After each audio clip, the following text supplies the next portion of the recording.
Greetings, Hibernation Nation! It's your boy, the chillest and chilliest chimera in the world. In the world? In the world. Isaac Anzu. Today is the first day of the year 2024. And this is the year that we're gonna go big. We're gonna go hard. We're gonna go long? Well, slightly longer. We're certainly going slightly longer than usual because we're at like I don't know, we're moving from 2 hours to 3 hours. Extrude individual faces. What does this mean? It means that I've got some ideas for stuff to do this year, and I hope you're looking forward to them.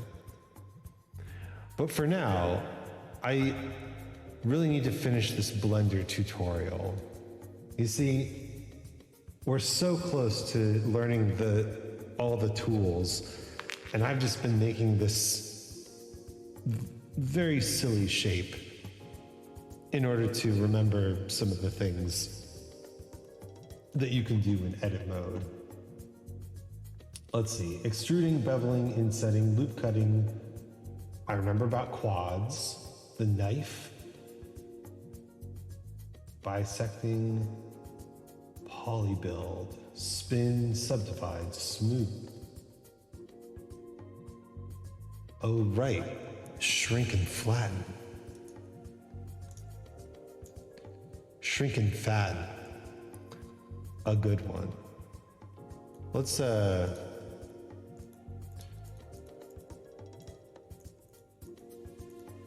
just select these. And what's it? Alt S?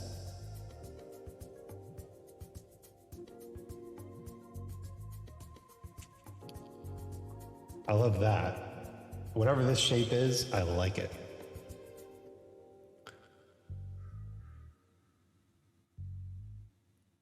Yeah, that's real nice. We've got some intersecting faces here. Probably not the best. The best. What if we just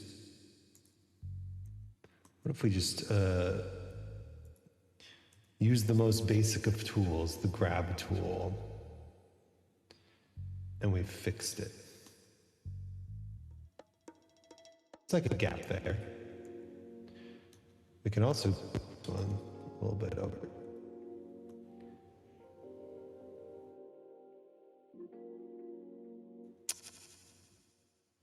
Not perfect, but better. And that's all I can ask for. I guess the last thing to do would be to select this vertex.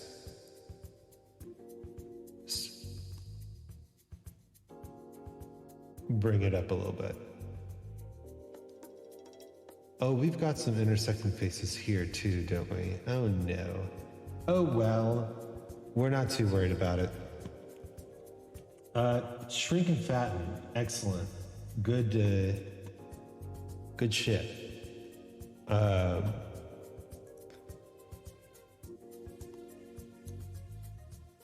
Let's select all. And just smooth everything.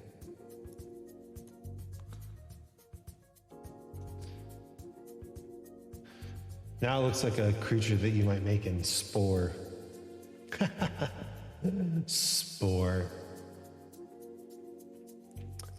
A game that I have not ever played, actually. I've been told it's good. But I mean, you hear about so many good games. There's so many good games out there.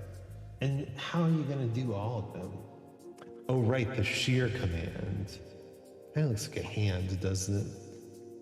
How are we going to use the shear command?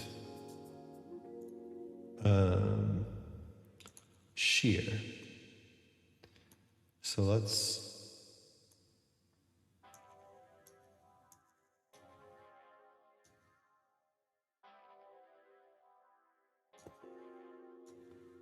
Try to remember how shear works. It basically moves a face while moving the other planes.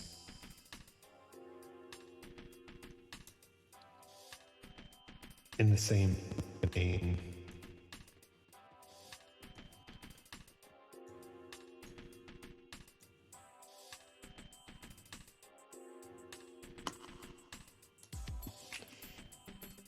Yeah, shear's a tough one. And then you can also shear by like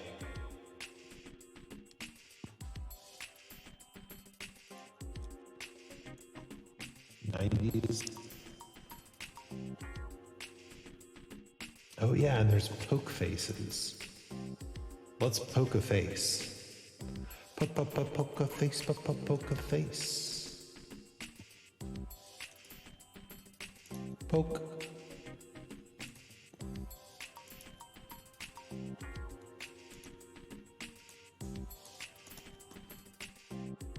Why? I don't know. Poke face, extrude, bevel.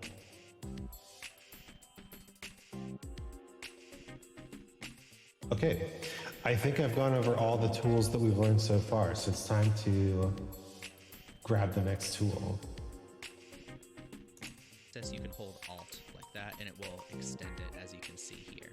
Let's tab out of edit mode and move this one to the side and create a new shape. So for this one, I'll create a plane and tab into edit mode. And with everything still selected, I'm just gonna right click and subdivide it quite a bit.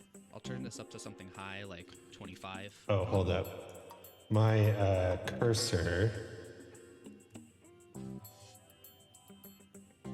We use Shift S, cursor to world origin. There we go. Delete you. Forgot to move the cursor to practice the spin. Spin. Subdivide it quite a bit. Go into edit mode.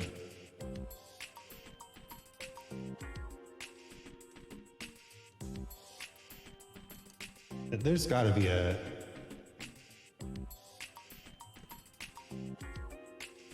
No, that's shrink and fatten.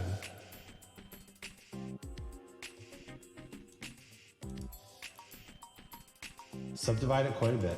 Let's talk about proportional editing. So let's just select one of these points, could be any one, and we can go up to the top right here and turn on proportional editing, or you can hit the O button to toggle it on and off. And now when we hit G to move this, you can see that it's moving quite a few points and not just the single one we selected. If you use the scroll wheel, that will change the area of influence like that. And if you don't want it to be smooth like this, you can change the profile. I'll hit Control Z, and we can click this button. And we learned about this in object mode. To choose from.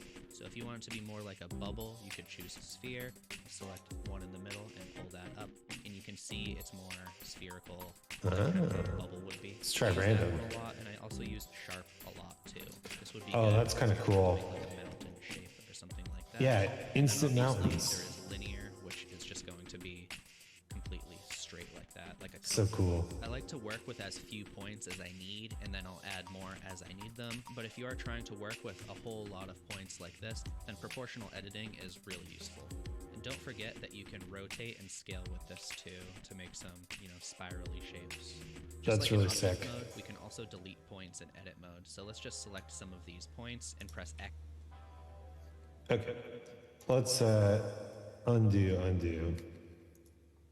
To delete. You can see we have all these options in here. We can choose to delete all of the vertices right there, and it will delete pretty much anything that's connected to those points. Like these points along the edge are part of these faces, so if we delete the vertices, those faces will be gone too. But we do have some other options, so I'll switch into face select mode, and we can press X and delete faces like that, and it's not going to delete the faces around the edge, only the ones that you had selected. If you ever have a face missing like this, and you can't just press Control Z because you did a bunch of other actions in between, you can actually fill it back in. All you need to do is select the points that make up the face, and then press F. And if you want, you can make face... Select the points that make up the face. So I guess I could just... Whoa. Select the points that make up the face. Hit F. scratch F's in this chat. way. We're still in vertex select mode. Let's just select this one point right here and extrude it outward. We can do the same thing with that using E, and let's select all 4 of these and hit F. We can also just duplicate this point with Shift D, so now we have 2 points that aren't connected. Hold up. If we try to use F on 2 points, instead of creating a face, it'll Hold just up. create an edge. Oh, I need to extrude it. Not move it. And then if I select these and hit F, we fill it up. F, F, F. Like that. And you can make triangles with this too if you only select 3. And it will make n-gons if you have more than 4 points. So we can select all of these right here and this one to close it and press F, and now we have this n-gon right here. If you wanted to turn this into quads, you would think that maybe you could just select these 2 points and press F, and it might look like it worked, but if we go into face select mode and we try to select this, it's still one big face, and this edge right here is actually not connected to the face. It's not splitting the face down the middle. So to do that, instead of using F, you have to use J, like that, and that will actually split the faces. So now we have... J, huh? So if we select this point, extract, extract, extract, extract, extract, extract, select all those, fill it up, and then we like select these points. We don't hit F, we hit J.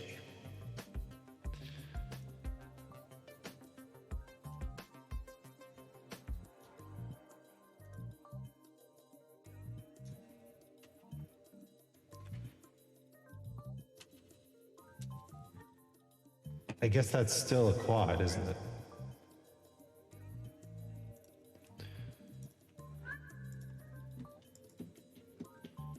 J. And there, now we've got all quads. Weird quads, but quads. 2 faces right here. And we can do that one more time, like this, press J, and now we have 3 quads right here. Still in edit mode, let's press A to select everything and X to delete all the vertices. Let's Shift A to add in an icosphere, and with that still selected, let's duplicate it with Shift D. So because we did all of this,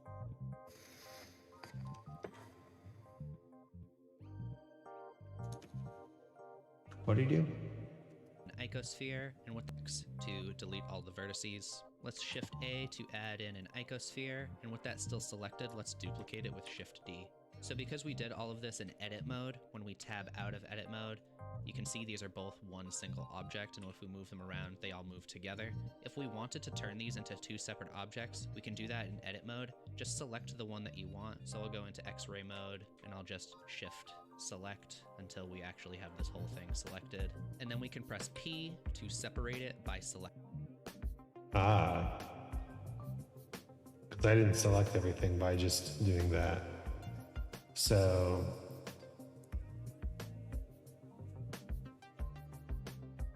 X-ray mode.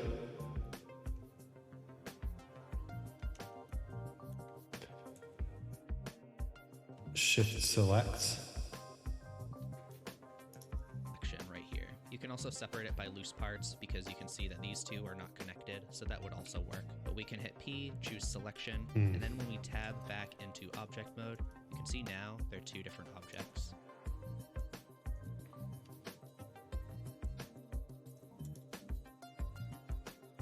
Two different objects. Well, that's good to know. And if you ever have 2 separate objects that you want to turn into a single object, you can just select both of them and press Ctrl J, and now they're one single object again. Just know that when you do this, the last object that you select, that's the one that they'll all be joined into. So it'll use like the origin point of the last object you have selected. Makes sense. Go back sense. into edit mode, and I'll press A to select everything, and X to delete everything. And I'll press Shift A to add in a cube. And let's subdivide this a little. So with everything selected, right click, choose subdivide, and All right. He's going through a lot of stuff, but I like his pacing.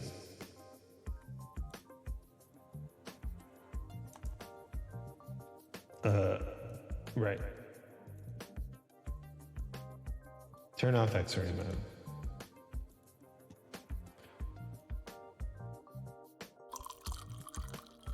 Ooh. Thank you so much for the hydrate, Mags. Welcome. Are you cold? I'm a bit chilly. It's cold in here.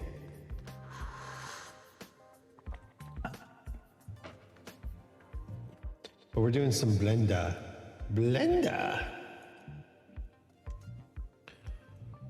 Add me a cube.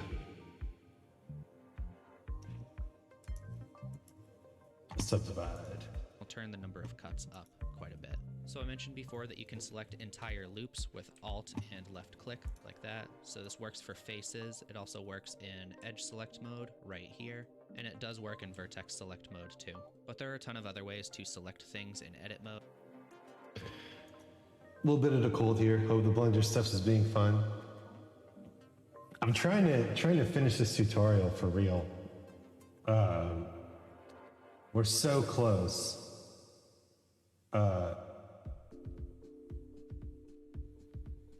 The tutorial looks like it ends at 38 minutes and we're at 29 minutes. I just need to finish this tutorial. I want to make stuff.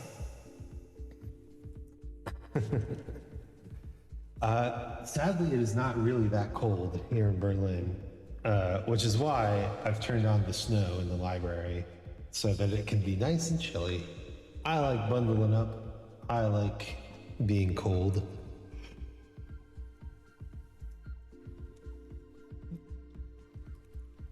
And I even got out my winter gear just to make sure I stay nice and cozy. Before that you can select entire loops with Alt and left click like that. So this works for faces. It also works in edge select mode right here.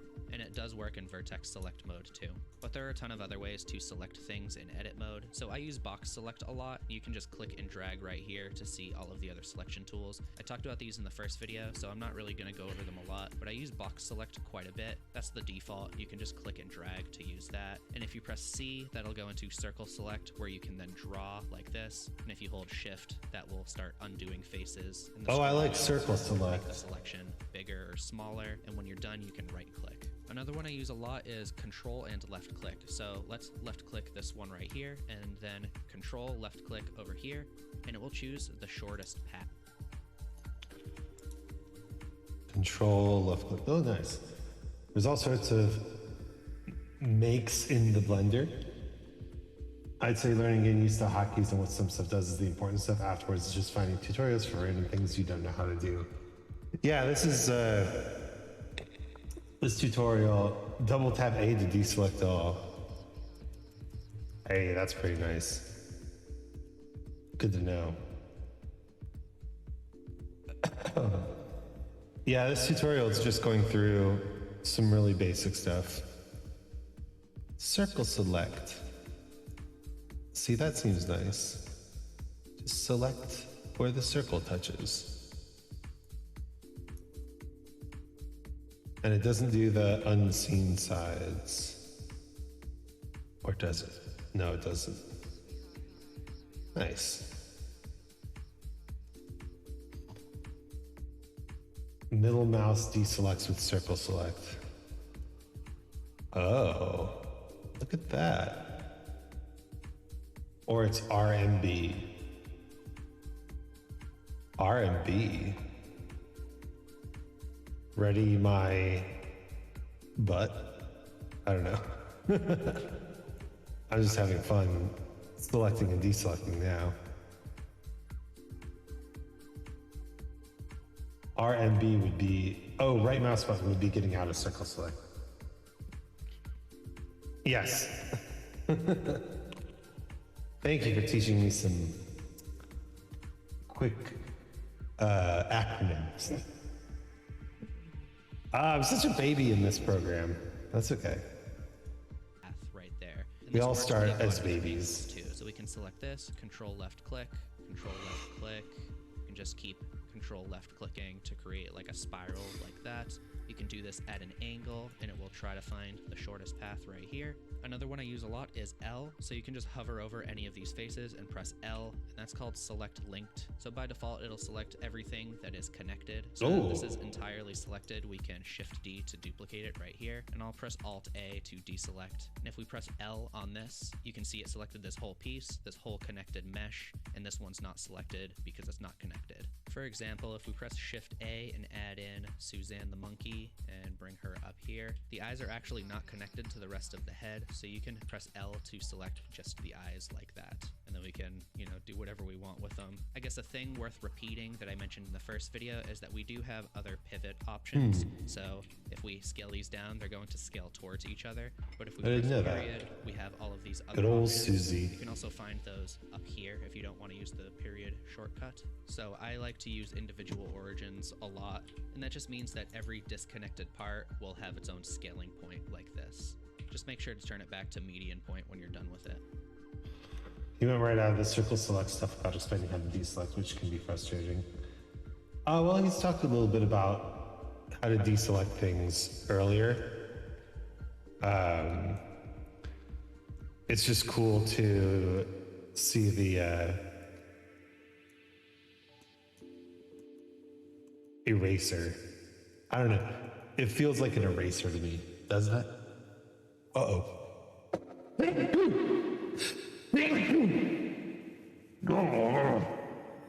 Gesundheit.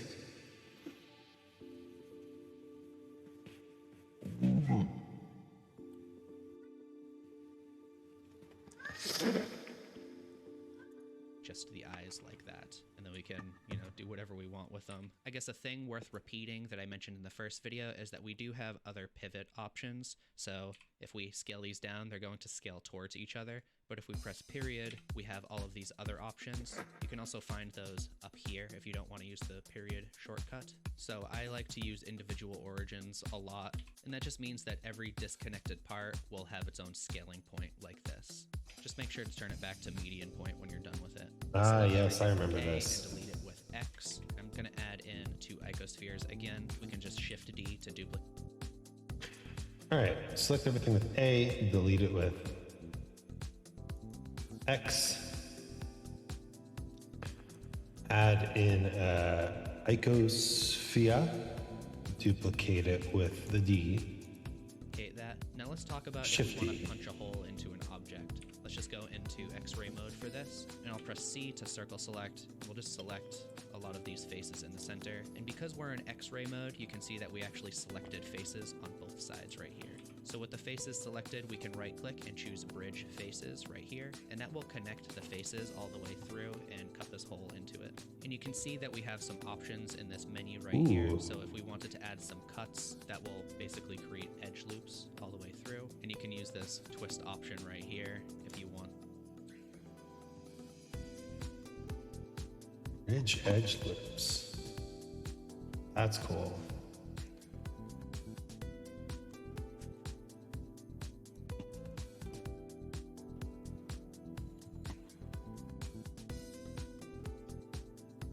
X-ray mode only works okay in the non-shader rendering views.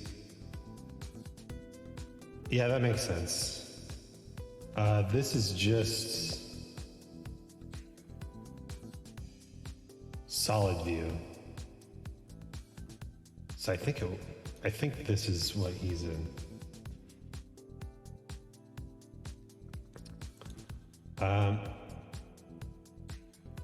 What's the...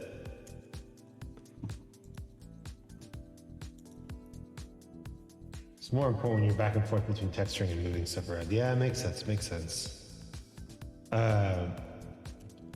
What's the shortcut for X-ray mode? That seems useful.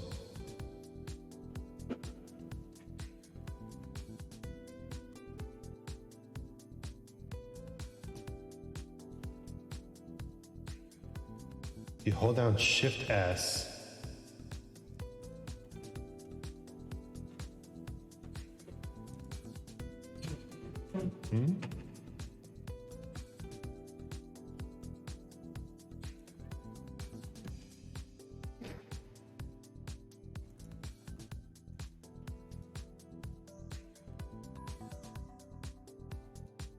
Twist. Whoa. Ah, I see. It twists them. I mean, that looks pretty cool. X-ray mode is Alt-Z. Oh, you're right, you're right.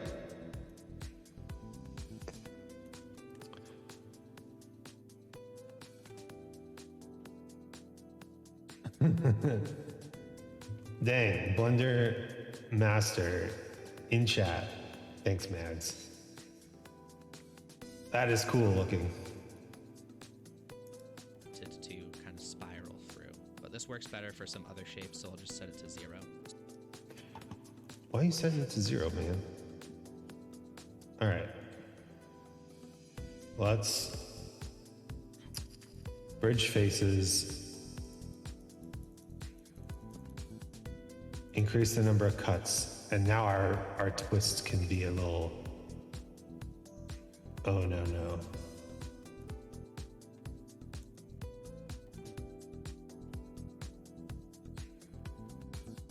Okay, that's good. If you use Alt, G or R, oh, right, okay. I vaguely remember that. Oh, hail mighty Sir Isaac, discover of alternative Z, wanderer of the 0 setting, increaser of cuts. Increaser of cuts, I mean, that's like a samurai, right? Go. One strike, 1,000 cuts. So you can use this for punching holes into things, but you can also use it to connect to objects. So let's select some faces over here, and I'll also select some faces right here. We can right click and bridge faces like that, and you can see now they're connected. If we add a few more cuts, this will get quite a bit cleaner. You can see that it'll try to change the angle all the way through to make it clean. And you can change this smoothness right here to change the shape. If you wanted to connect two faces without bridging them like this, you can do that, but it's a little more complicated. I think it's worth talking about though. So let's just select a face right here and press 1 to look from the front. And I'm just going to extrude this with Control and right click. And we'll just extrude this all the way around to make a loop like this. No, I'll press 1 to go into vertex select mode, and I want to merge some of these points together so that Conchicut. Lots to learn. Most stuff can be done with add-ons native to Blender, though you have to activate them in your preferences. Yeah, he had me activate a few of them already. You can't see the preferences menu in my screen capture. Oh. But I have some extra stuff added in.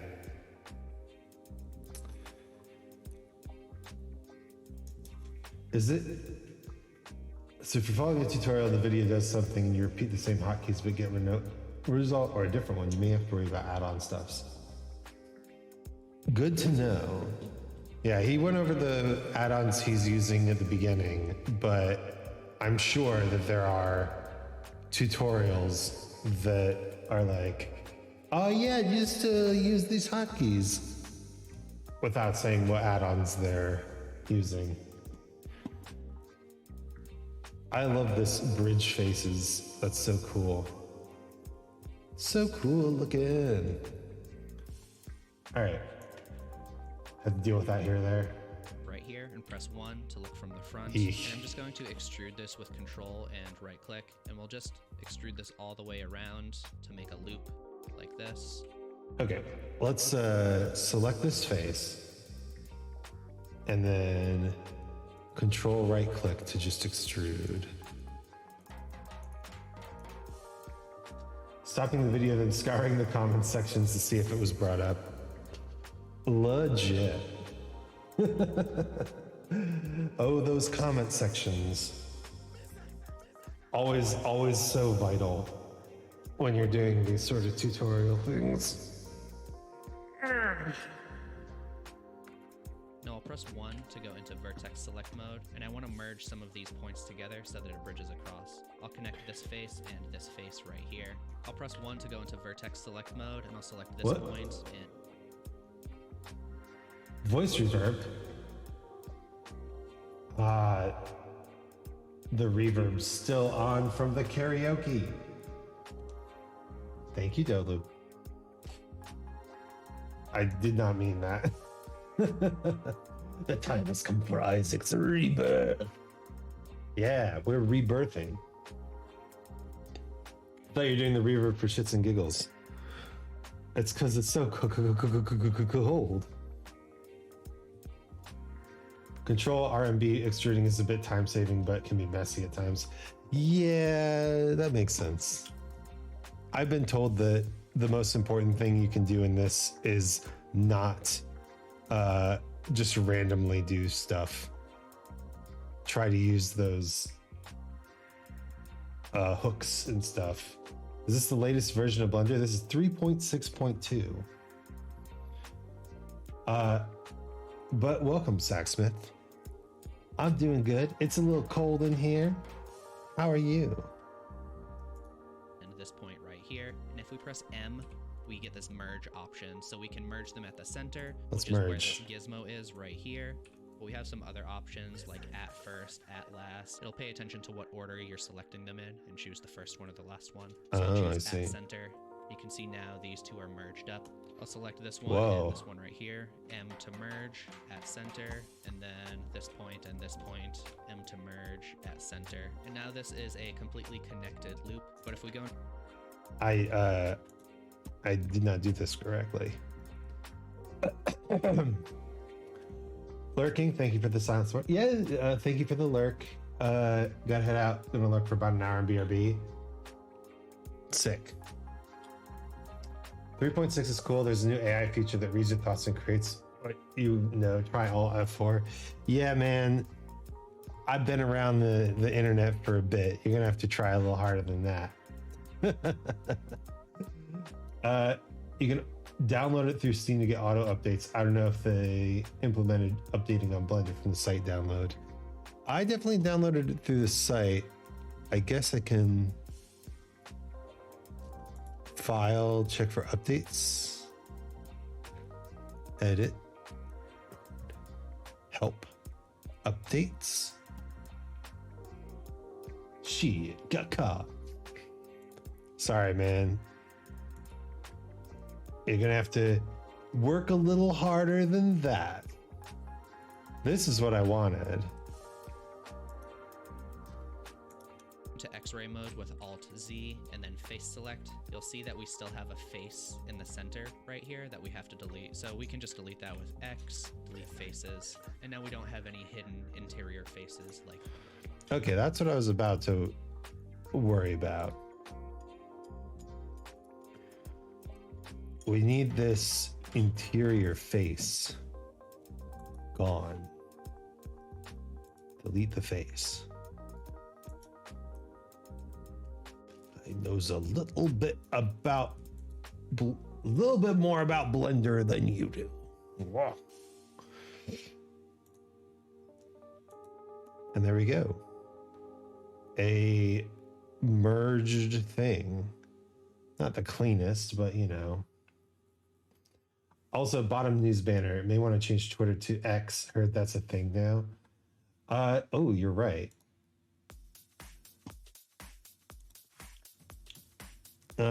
Where is that shit? Where did I put that?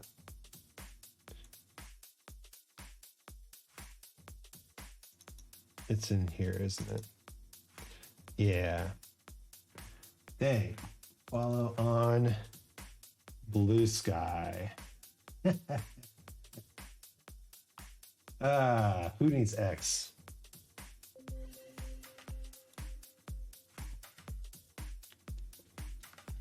I only worry about clean stuff in Blender when it's something I'm going to use on stream, or in an extremely rare case, it's something I'm doing for someone else. Otherwise, just have fun with it. True. I've heard that quads are important, but I guess it's more so for like if you have a client who's going to be using it, right? Just realized. Try a goofy character impression from Disney. I think you'll do it flawlessly. But I thought only Steamboat Willie was in public domain now.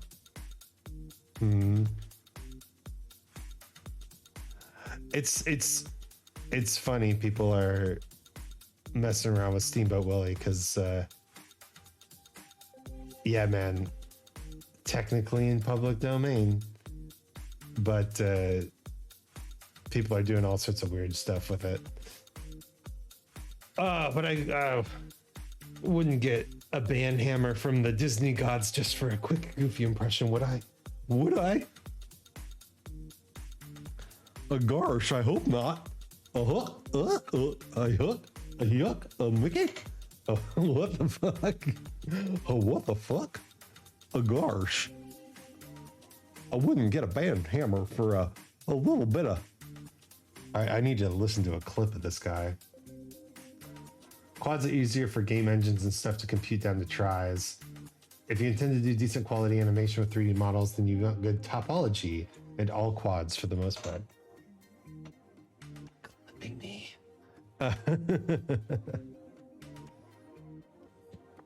Some parts of the body have funky topology compared to the rest, like the elbow, knuckles, and places like that.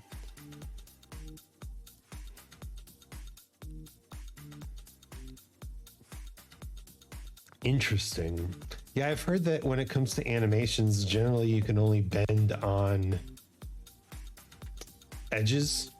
So you want your edges to line up with the actual bend points. Disney just lost copyright on Mickey Mouse. Goofy won't be an issue. They did not lose copyright on Mickey Mouse. Steamboat Willie is a separate character.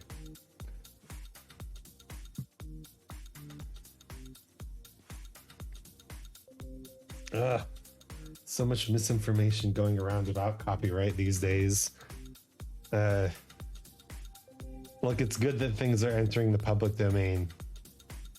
But if you're going to make content with them, you should understand what you're getting into, is what I'm going to say. And we're going to leave it at that. Heard in the news. Is it all wrong? It's not completely wrong. It's just sort of wrong. Just sort of going to bend your arm where the elbow creases is where you want an edge on the inside. The outside is where you'd want, where you'd elbow people with. You'd want quads. I see. I know nothing. I've heard that quads are important. So we're not even to animation yet. Although, gotta say, animation, absolutely a thing I'm going to be doing in Blender. We'll get there. We need to learn about the basics first. And honestly, this is really cool and fun, so I'm enjoying myself. So like I said, it's a little more complex, but merging is actually used quite a bit. And before we start making our scene, I want to talk about modifiers. So let's add in a cube, and if we want to smooth this... Modifiers. I've heard about modifiers. Look at this object. This is an object of the gods. Add in a cube. Out, we have a few options. The first option I showed is with the smooth tool right here, which I actually don't use very often. I usually use the subdivision surface modifier. So to access modifiers, you just want to select your object, go over to this wrench icon right here. Honestly, you could just animate that which you have for shits and giggles. I could.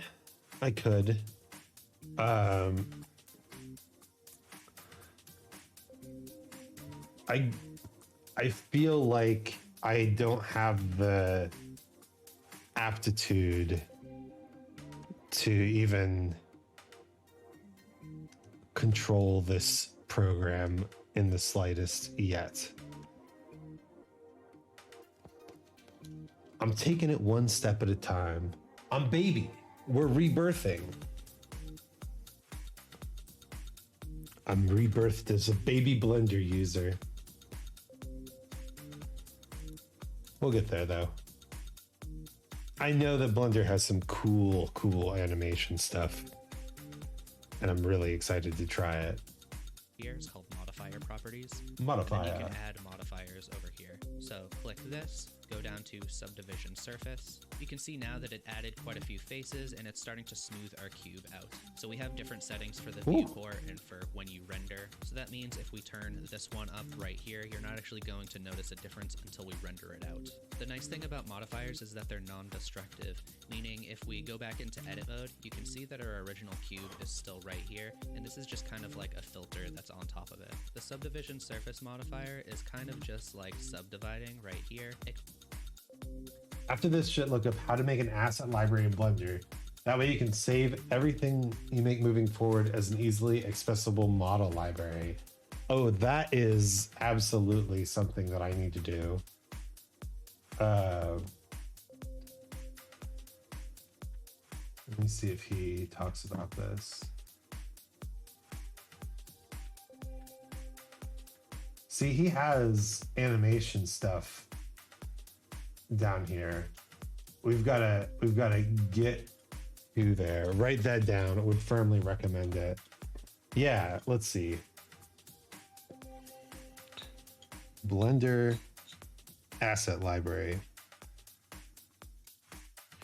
Yeah, because it would be super good to just make one thing at a time and then pull them in, right?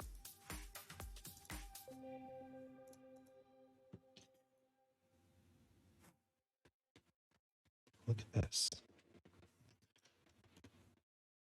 And then I'm guessing because it's just modified, you can grab a vertex and go, whoa, yep, that's correct.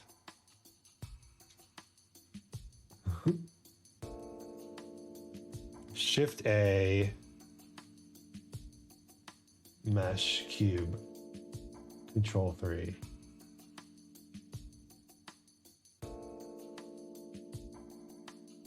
Also, before starting the vid again, delete the cube. Delete the cube?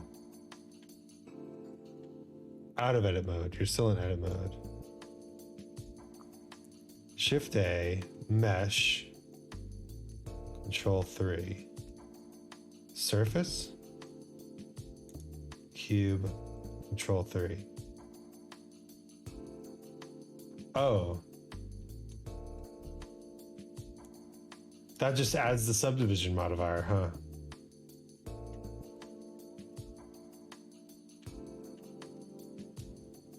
Control 3, huh? I guess the subdivision modifier is pretty,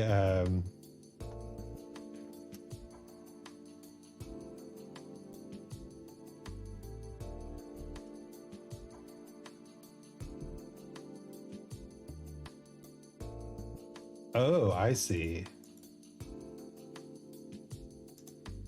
Oh wait, I fucked it up. I want this cube.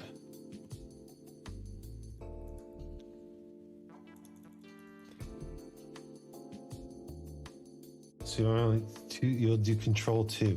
Dang. Okay, subdivision modifier apparently very very common, huh? You finished Goat Simulator, you can handle Blender. Hell yeah. Hell yeah, brother. That's exactly right. Along with Mirror and Bevel. All right, I guess we'll learn about those. There's a modifier video that I want to watch too. Except it does it non-destructively, and it tries to average out each point that it adds so that it makes it smoother. You can also choose simple right here, which will add points, but it won't smooth them out. And you can see those by going into wireframe mode and turning off optimal display. You can see that when we turn this up, it's getting more dense. This modifier is really commonly used, and honestly, I could make a whole entire video about it. The last thing I'll say about it is that if you press N under item, we actually have some extra options now. Let's go into edge select mode and select this edge right here. If I wanted this edge to be completely sharp still and not smooth out, then we can use this crease option and it will sharpen it out. Whoa. Okay. Hey Ray, how's it going? Hey, how's your coding stuff? Did you end up finishing everything by the end of the year? bevel, crease. Whoa. Hey, that looks like a head, doesn't it? That looks like a head, doesn't it? Or a bird. Remember Flappy? I don't want to remember Flappy. It's finally over. I finished it. I'm totally wrecked, but I'm finally free and resting. Good. Good. Yeah, take some time. Take some time to rest yourself. All the way. How are you lately? Look at that. That's cool. I'm good. I'm good. We're getting back into a good rhythm of things. Although we tried a new food with Blue yesterday and he threw it up. Oh, this boy. I swear. That looks cool.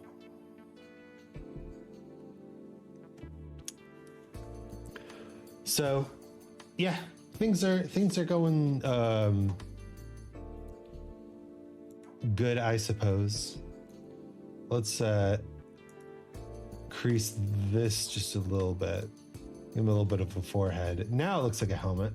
Look at that. Maybe we even select face, mean crease. Ah. Nope. Glad things are well. I'm playing Minecraft. Ooh, nice. Yeah. Take that rest. Even more helmet-like. Neat. We can do that with entire faces too. So if I want the bottom to be flat, so it's kind of like a gumdrop shape, then we can turn this up right here. Another really useful modifier is the mirror modifier. So we can add a new one, choose mirror right here. Mirror And you modifier. won't immediately notice anything because this is already symmetrical. But if we go back into edit mode and select everything and move it to the side, you can see now that it's mirroring on the x-axis. And we do have some other options over here to mirror, like on the y and on the z. So we can just move this around right here. And by default, it's going to look at the origin point right here and mirror based on that. But if you want, you can add another object. So I'll press Shift A and I'll add in an empty right here. This is not An empty working. Object, What did he do? point, and the Y's mirror. Go back into edit mode and select everything and move it to the side. Oh, I see.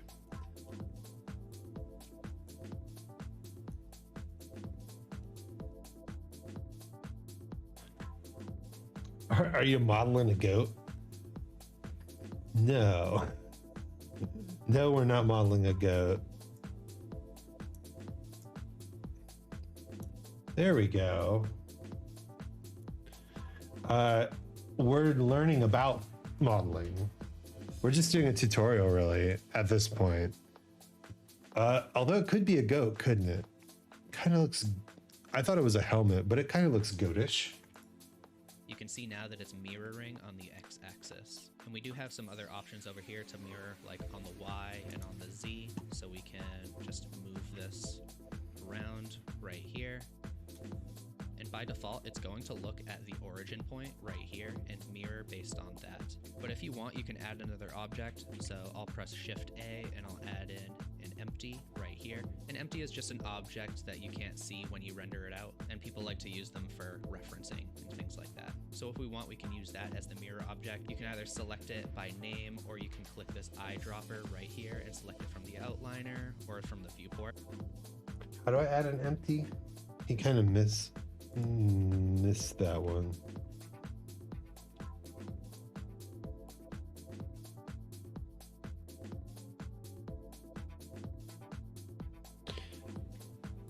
Single vert.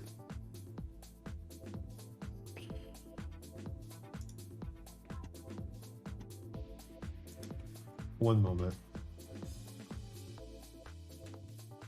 Some other options over here to mirror like on the Y and on the Z, so we can just move this around. Just gonna right here. watch very closely.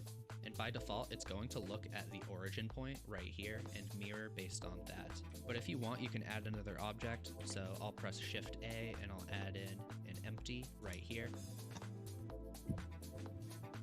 Add an empty. Oh, he went to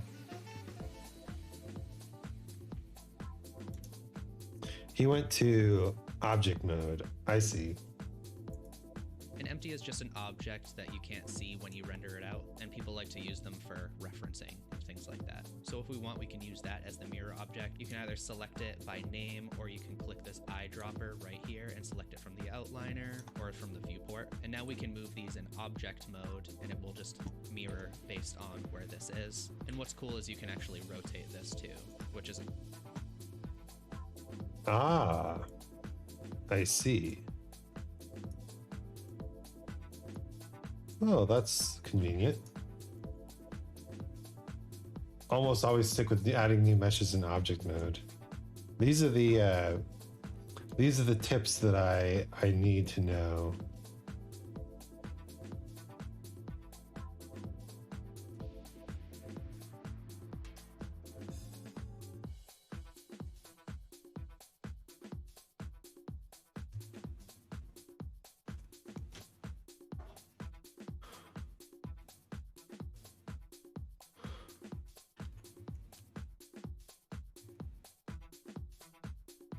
Cool.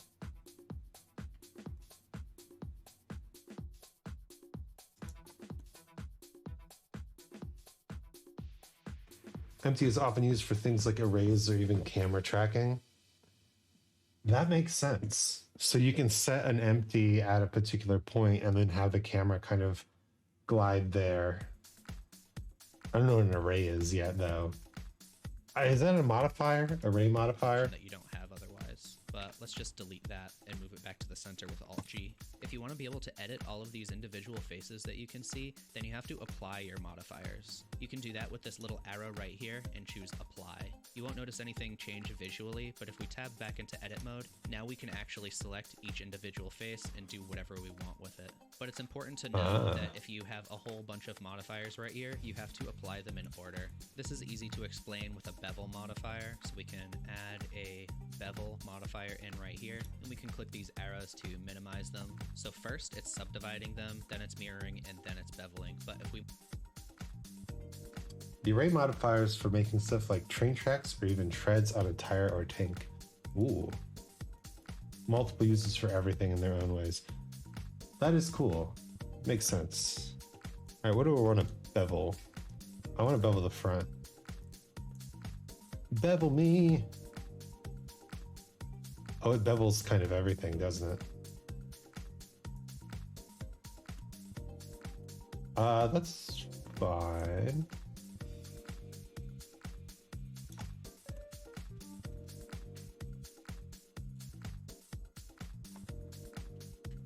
That looks better. Bevel hits all angles at a set angle in the modifier values. I see that. The limit method.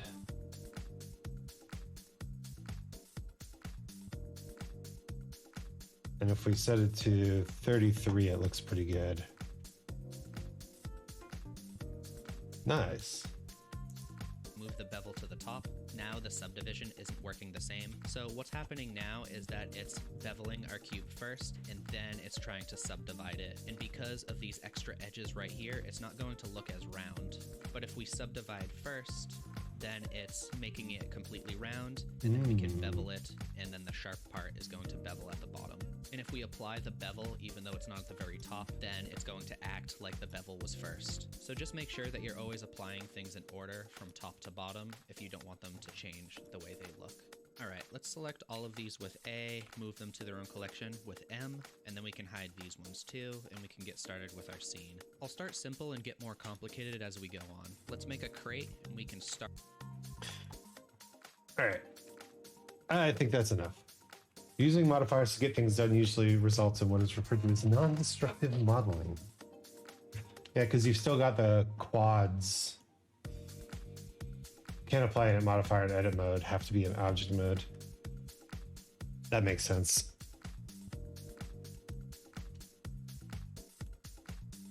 Ugh. So much to learn. Ugh.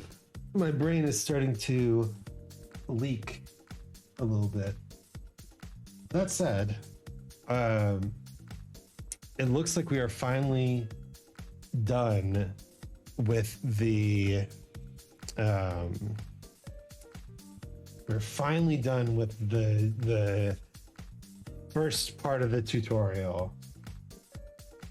Now we just have the second part to go through, nearly an hour. Each person learns the best in their own way, so I just try to chime in with little tips and stuffs where I can. Yeah, I appreciate that. I like the exploration side of learning. So for me, learning pretty much anything is good, right? I'm not too concerned about learning things out of order. I just like to piece things together in my own way, move from topic to topic like a snake. Wow. All right, let's make a crate. Start with Shift A, add in a cube. We can tab into edit mode. Everything's still selected. Let's just hit G, Z, and 1 to move it up 1 meter. That way the origin point is on the very bottom. All right, in edit mode, everything's selected. G, Z, 1.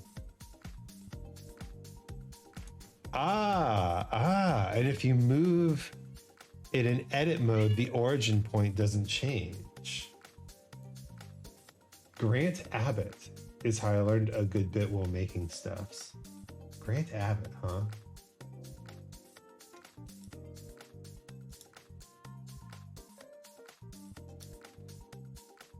Grant Abbott.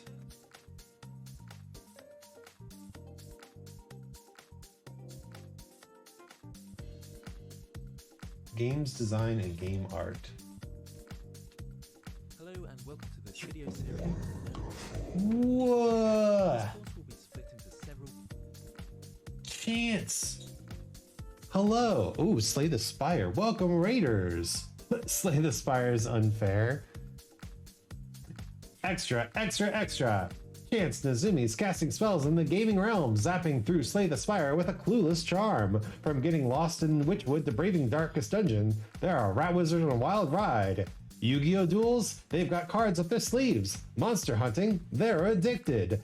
And with a big model update, it's all cheers and gears for the new year. Stay tuned for more magical mayhem, folks. Hello, Chance. I hear Slay the Spire was unfair. That's unfortunate. And also, hello, Ella. Welcome, welcome. And Zorbaltus as well. Welcome, everyone. Welcome to the cold. It's cold in here, and we're chilling and being chill and making some stuff in Blender. You want to see stuff that so blows my mind with Blender stuff? I say hit up Cartesian Caramel on YouTube. It's all good. And what the hell was that? Is that custom? Because I adore it. Actually, it is this thing. Frosty Tools. We can do a full scope shout out. It's really cool. The personalization options are currently free, but I have mine set to old-timey news reporter, but you can do all sorts of stuff. Like Stage Magician and Ubu E-Girl, Viking Pirate, Dr. Seuss, Valley Girl, Hulk Hogan. Oh yeah, brother. They also do tailored raid messages and ad roll, mid ad messages. I don't like to do ads on this. How is this so accurate to my character? Are you an old-timey news reporter? Do you have the gumption that's required to break the case? Well, I've got news for you. Yeah, we're just talking about learning, really.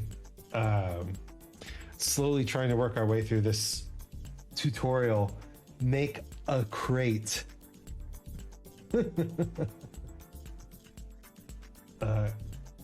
Cartesian caramel. I'm gonna just, you got this, gamer. Thank you. Yeah, and welcome everyone. The name's Isaac Anzu, the chillest and chilliest chimera. Welcome to the winter hibernation nation. We're hanging out and undergoing metamorphosis. What's this person? Cartesian caramel. Mesh unfolding. Woo. Sounds complicated. Need to make dinner, so I'll be back in a short bit. Well, thanks for stopping in, you rat. Take care of yourself. Get food, get water, even get sleep if you need it. But everyone else, welcome. We're gonna keep going on this tutorial here, but if you have some thoughts about how you best learn things, do feel free to shout them out in the chat. Hit I and I again to inset individual faces. And with all of these still selected, let's right click and poke faces. With everything. Oh yeah, let's select all, hit I and I again to inset individual faces. And with all these still selected, let's poke the faces. Poke the face. Poke the face. Still selected, hit I and make sure you're still set to individual faces right here. Move that in a little bit, and we can press Alt E and extrude faces along normals and just pull it in a little bit, and then hit Tab. So we poke the faces.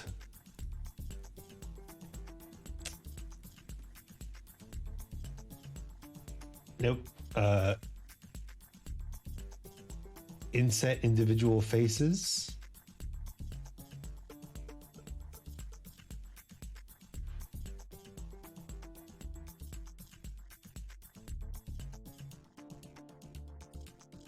Yes. Alt E. Extrude along normals. Pull them in.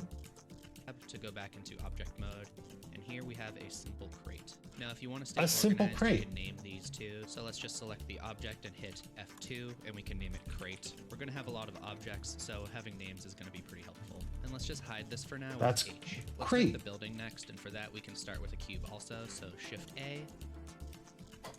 That's crate. Yay. You made something that people use as a game asset. GG on your first game asset. Well, I did another tutorial before this one, so we made some trees. I mean, people use trees as game assets, right?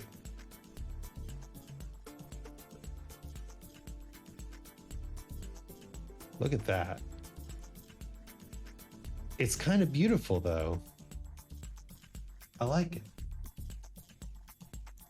Add in a cube, tab into edit mode. Oh, right.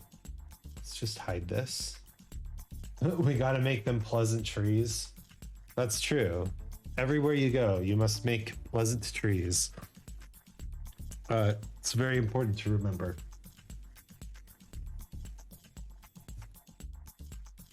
Simple in the makes, but nice in its own way. And again, I'll press G. I mean, Z, it doesn't and have to be 1 move it up complicated 1 to meter. be I like doing this so that when we're back in object mode and we scale it terrible. up, you can see that it's always scaling from the bottom. So for this, I'll add a loop cut with Control R, and I'll Hold up. This boy go quick. All right. Go into edit mode, GZ1. We start there. Make trees that make my PC go brrr. I'm going brrr in here. Whew. It's chilly. Until they turn into an actual mesh. Then they seem to act normal. Oh, pleasant trees? Yes, we're making pleasant trees. Zorbal. Are you a VTuber? Zorbal? Are you a VTuber? Oh! Yo! I've seen y'all on I'm following y'all. We're a VTuber, yes. I've seen y'all on the Lace Room streams. Good to finally meet you.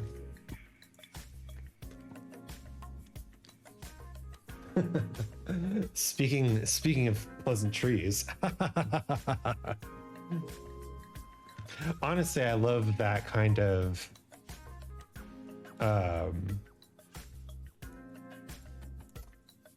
collective plant idea.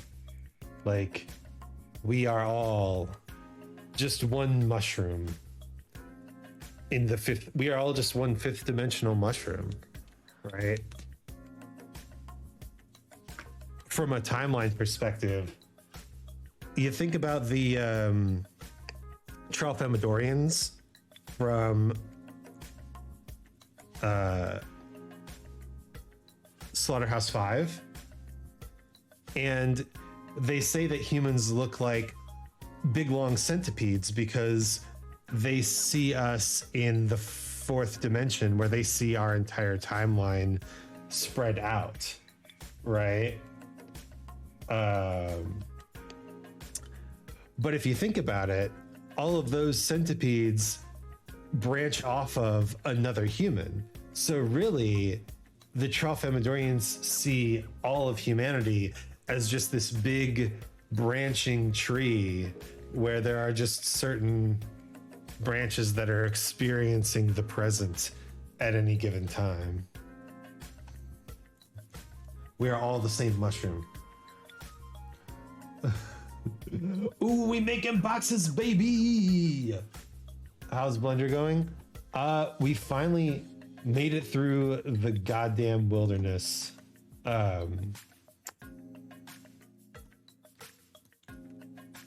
It's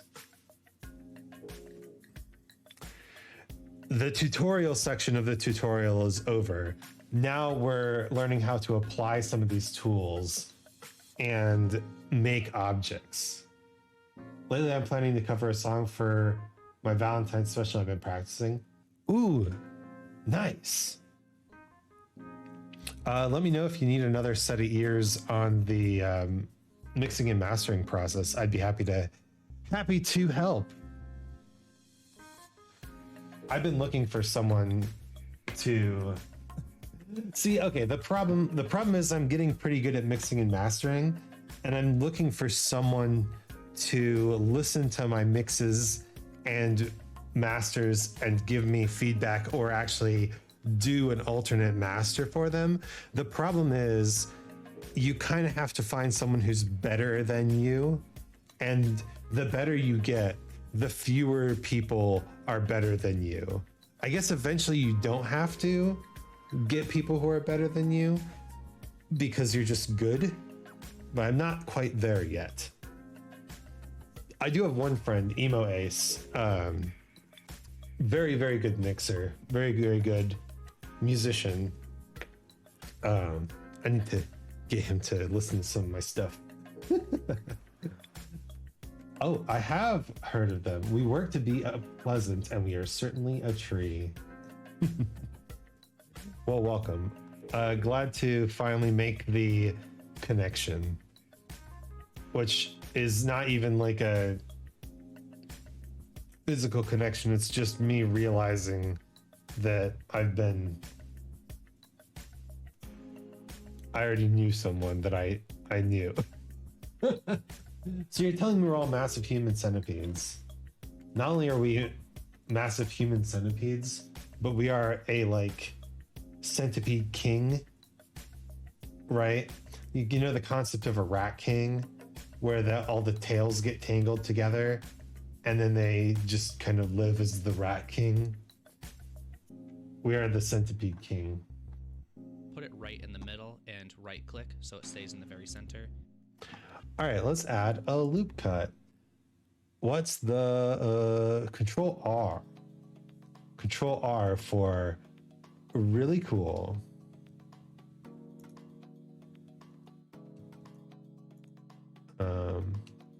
Control R. And we can move it around, but we won't. And then we can bevel this with Control B, and this is going to determine how thick our walls are. So I'll put it. And then we bevel it with Control B. Okay.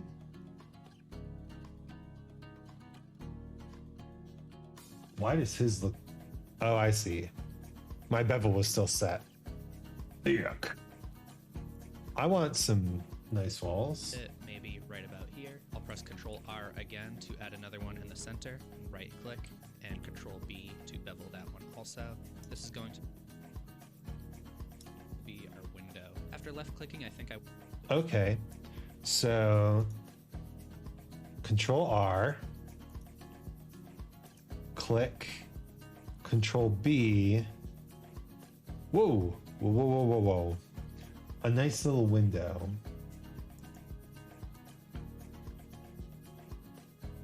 Why is the music going so hard? That's my question. Anybody else grooving? I'm sitting here and I'm starting to get a little like motion sickness because I'm trying to pay attention while my head is just grooving. we want this up a little higher, so I'll just pull it up a little bit right there. We can pull it up. Hold up. I'll press Control R again, and this. All right. This dude, we select this. Bevel, bevel, bevel. Not that high. Surely not that high. It's going to be for our counter, and I think we can start extruding now. So let's press. All right. So you kind of want to set up your loop cuts before you extrude. That makes a lot of sense. You don't want to extrude and get some weird stuff going on. So let's do a, nope. Let's do a Control R, nope. Nope. Nope. Let's do a Control R. Boom.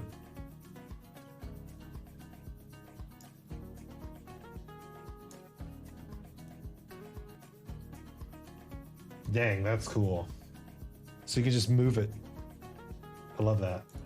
3 to go into face select mode. We can select this face right here. And let's go into X-ray mode with either Alt Z, or you can press this button up here. Press 3 to look from the side, E to extrude, and I'll click. Isaac, I will get better at mixing just for us to have a showdown. So honestly,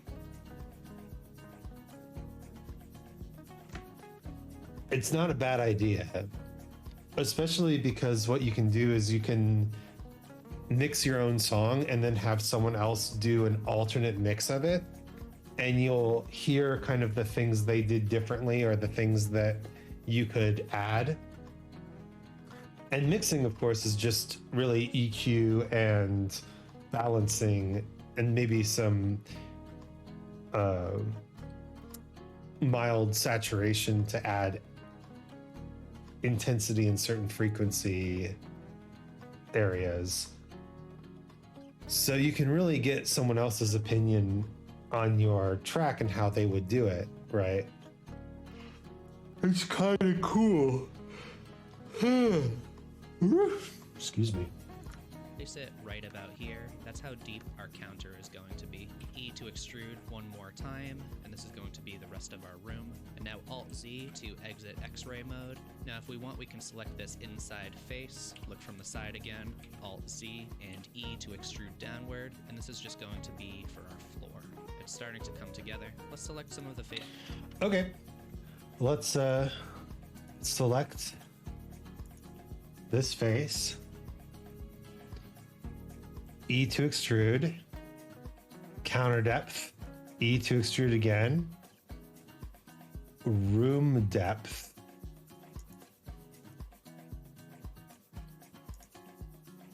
and then E to extrude one more time.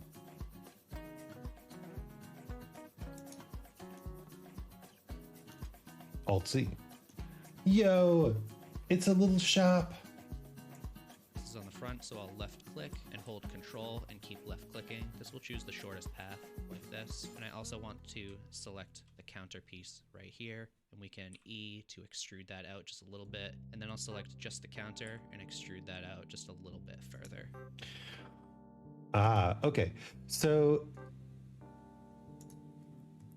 correct me if I'm wrong here, Blender wizards in chat. But the reason that you want to extrude things this way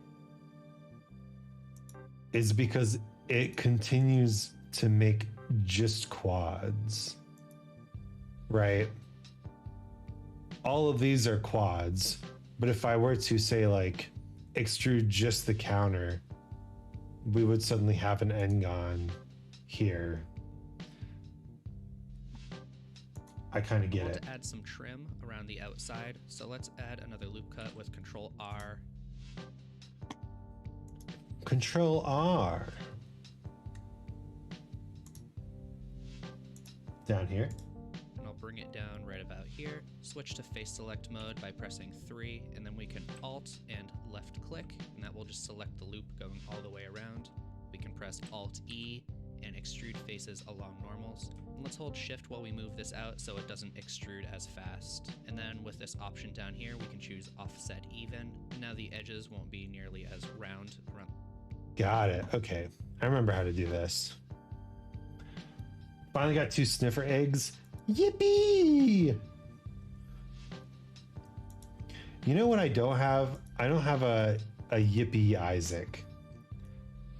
Should I get a Yippee Isaac?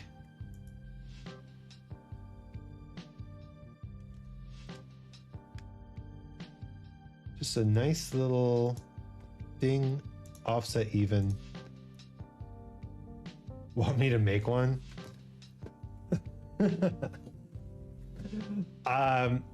Considering I am shit at drawing, I would be very grateful if you were willing to put in the time to make one, but you do not have to.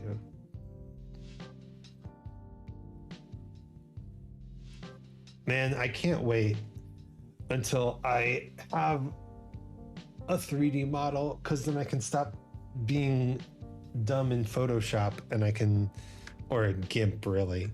I can stop being dumb in GIMP and I can start being, don't worry about it, I'm finally free, which means I can do it. What is your next big project, I wonder? The corners right there. We can add a flat roof now, so let's just select all the faces. Or do you not want to think on the about bottom, that just yet? Click all of these, and E to extrude for however thick we want the roof to be. And then let's Alt and left click right here, and again press Alt E, extrude faces along normals, like this. And if you don't want it to be round like that, offset even. Let's make a little... Yeah, let's do that. I've learned with this guy.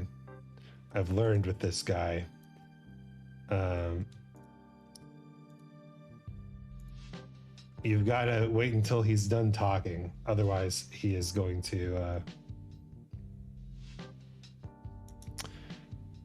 just ruin you. Extrude along normals. Out you go. Offset even. Look at that. Wow. Trying to fix DaVinci and go with the flow for now. Nice, nice. Yeah, cast your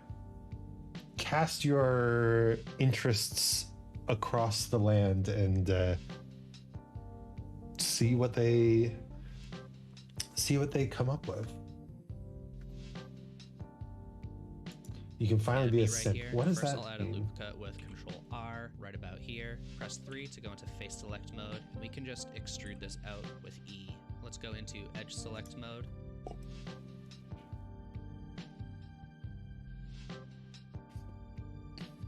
Why does the yippee make me a simp? I don't want to be a simp. I don't want no simps. Unless you mean I can finally master GIMP. I do want to do that. Select this top edge and we can just pull it down a little like that. While you're doing this, I mean, that's way easy. Look at that. Select the top edge and just go and then we keep all the quads. Simp stands for Mega GIMP user. Ah, I'm a simp for GIMP. I see. Yeah, that is what I thought. I wouldn't mind that. Is our crate the same size as our... It is. Wow. Big crate, small shop. Could be a big crate.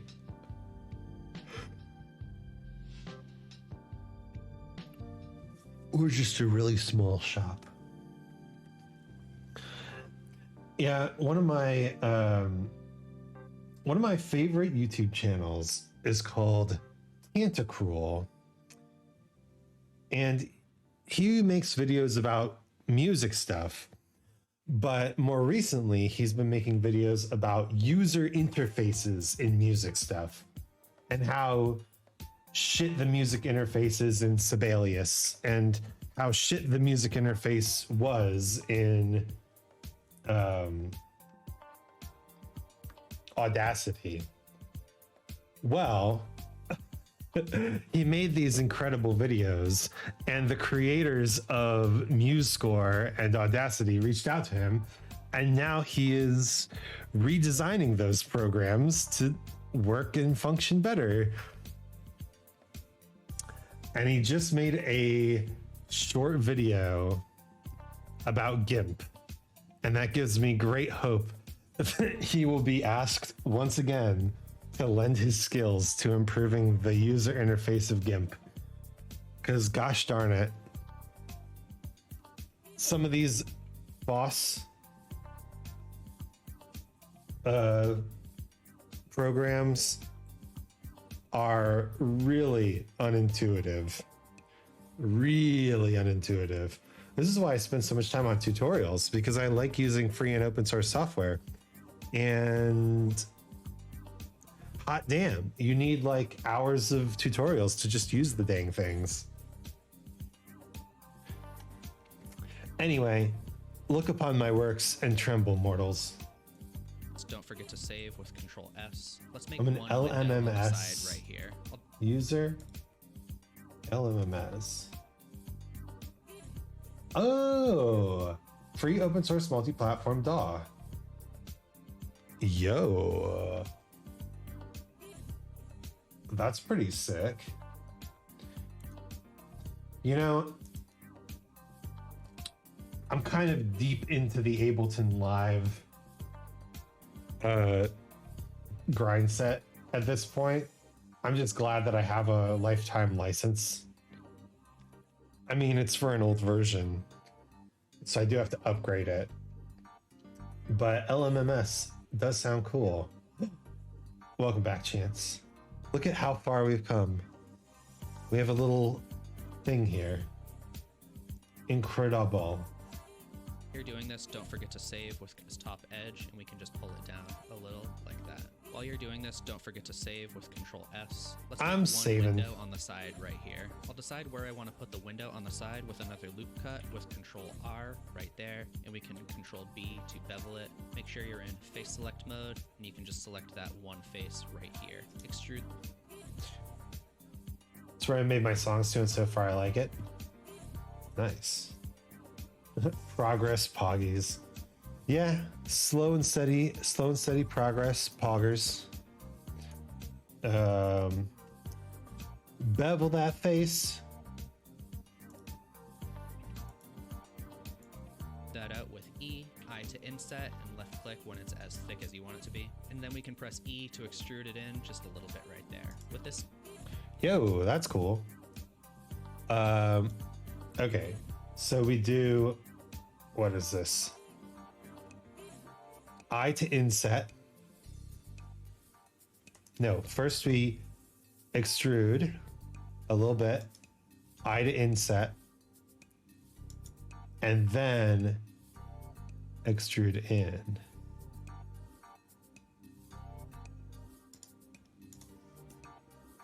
Window.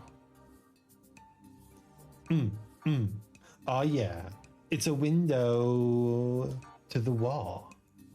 still selected, let's right click, subdivide it once, and this is going to create some n-gons on the side, but that's okay because I'm not planning on adding any more loop cuts going through or a subdivision surface modifier or anything like that. Now press I to inset and press I again if it's not set to individual like that, and then extrude in a little more.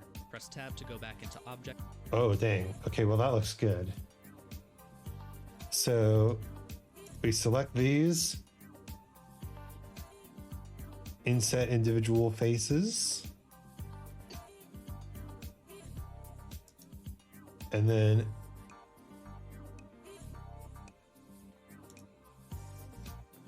a window.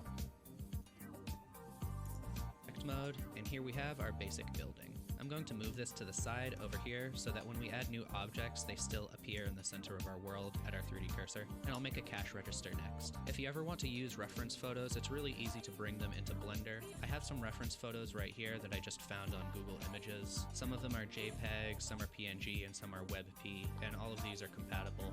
All you have to do is click and drag them into Blender like this. And then when we go back in here, you'll see it might be at a weird angle, but you can reset the rotation with Alt-R, and then I'll just press R, X, 90, like that. And we have some... All right, let's find a picture of a cash register. Or maybe we watch him make the cash register first. Settings down over here. For instance, if you want to see through it, you can turn on opacity and just turn this down a little. And if we wanted to actually model something lining up to this, now we would be able to. I'm not going to model on top of this image right here to make the cache register, but we will do some of that later. So for now, I'll just delete this with X, and I'll add in a cube with Shift A. I guess he's not using...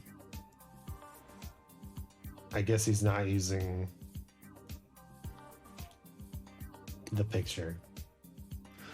Okay, weird to show us how to insert images and then not insert them. But all right, we roll. Cube me. GZ1. The basic cube. Mode GZ1 to move it up like that, and I'm going to change the snapping up here to face project, and I'll set that to center. Setting it to center. Snap me, face project center. Let's go. Wait, don't turn it on yet.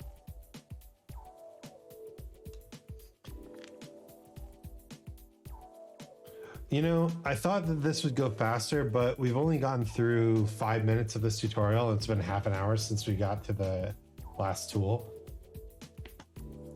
Is going to make it so that when this it might snaps, be a next thing too, next week thing too. And now if we move this around with G and hold Control, we can snap this to the surface of any of the objects that we have over here. I like to do this to figure out size, so now I can just scale it down. And again, I'm in object mode for this. So scale it down until you think it's a good size. And I can press G and Control to put it on the counter right here where the cache register is going to be. And I think that's a pretty good size. So we can move it.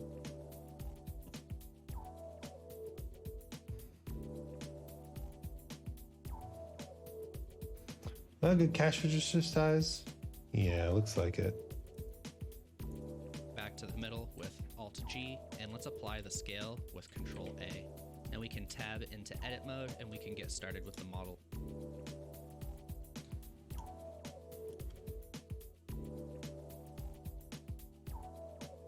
So with Control-A, apply, scale. I got 4 sniffer eggs, nice. The job for Minecraft is done. Time for me to rest. Yeah, if you Minecraft is fun, but don't forget about sleep. Don't forget about eating and drinking and stretching and meditating and exercising and brushing your teeth and flossing once a day at least. Don't forget about taking a shower and using an appropriate deodorant. Don't worry, I do all the necessities, even rolling. I don't know how necessary rolling is, but perhaps I misunderstood. There we go. What are we rolling? Are we rolling in the deep? Are we rolling because it's a good move? I'm in face select mode right here, and I'll just select this top face and I'll bring it down. Press Ctrl R to add a loop cut right about here. Press 3 to go into face select mode. We can select this face. I to inset, E to extrude up a little bit, E to extrude again, 2 for edge select. Select this edge right here, pull it in so we have a slope like that. Okay. It's because they see me rolling and they're hating. Ooh. Well, listen, if you got some haters, you know, bring it on down. Are they patrolling, trying to catch you riding dirty? We go here, face select, inset, extrude, extrude, edge select, Control B to bevel. Look at that. I thought you didn't get the reference, but I thought wrong. I know things. I'm aware of certain things. Can I do this? Yeah, but I don't want to do that. Rather, what I want to do is in X-ray mode, I want to just select all this. Move it down. But I missed a vertex, didn't I? No, I didn't. That's just the y-axis.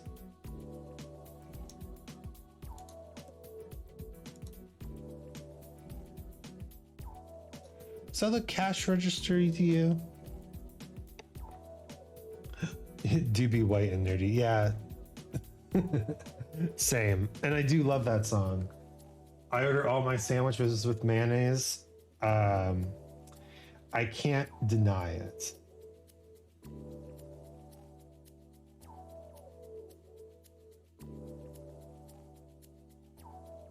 And I do, and I am good at Minesweeper too.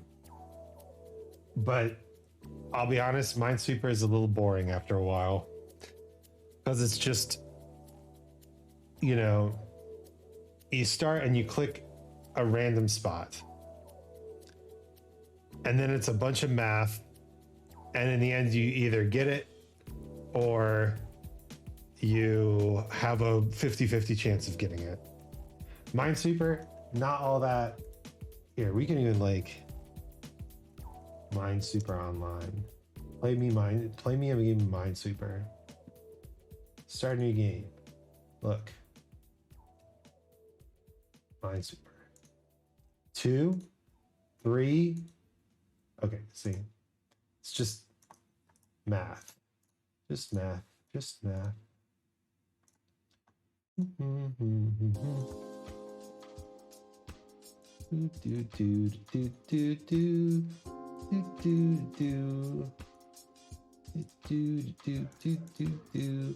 See, it's easy.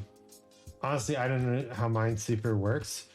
Okay, so how it works is you click a button until you see this, and then each square has a number in it. The number tells you how many mines are next to that square.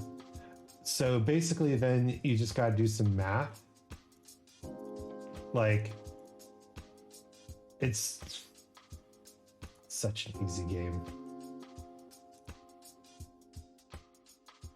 Done. Boom, boom, boom, boom. I'm a whiz at Minesweeper. I could play for days, except I couldn't because it's kind of boring, actually. I'm not too interested in Minesweeper. I want the real strategy games. Yeah, you heard me. We're going back in time to the first Thanksgiving to get turkey off the menu. We can do like the expert ones. Oh, look at that. So many mines. And then you get things like fours, right? And there's a bunch of patterns, right? It's not a difficult game. It's a time-wasting game. It's the perfect game to have installed on your work computer. Because what you can do with it is just be chill. Maybe that's what I want. Minesweeper stream when? Now. Blender? What's Blender?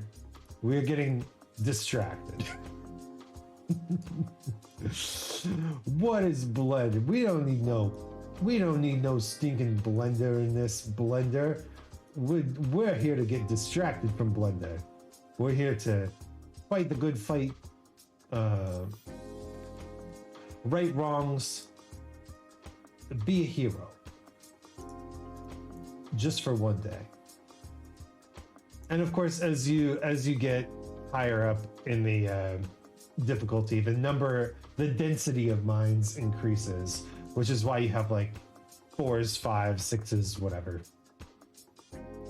We became too white and nerdy. All hell Weird Al. Honestly, all hail Weird Al. The dude has gone so long with like no scandals, no nothing. He's just a good dude. Just a good dude.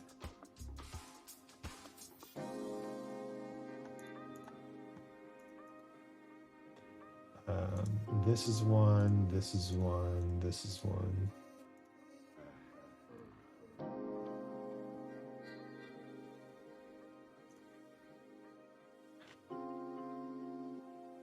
You wouldn't expect a dude named Weird Al to actually be like a wholesome guy.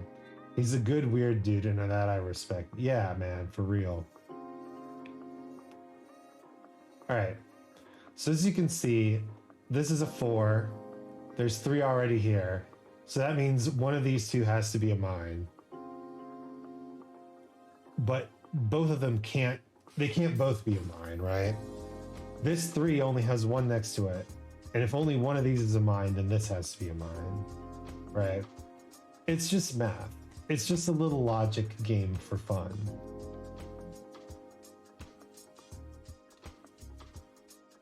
Let's see. There we go.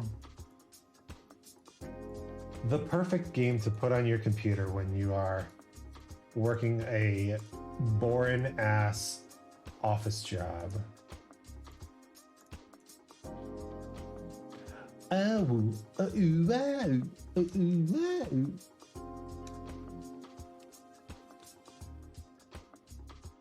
See any we missed? Nah? Because I'm the best at Minesweeper. I'm the best at getting distracted from working on my Blender project. That's the truth, though. But I made a resolution this year.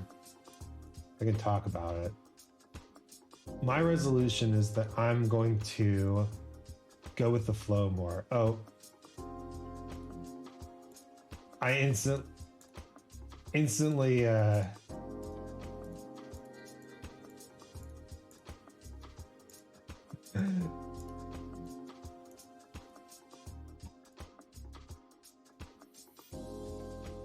you can set it up sometimes so it starts on a blank square.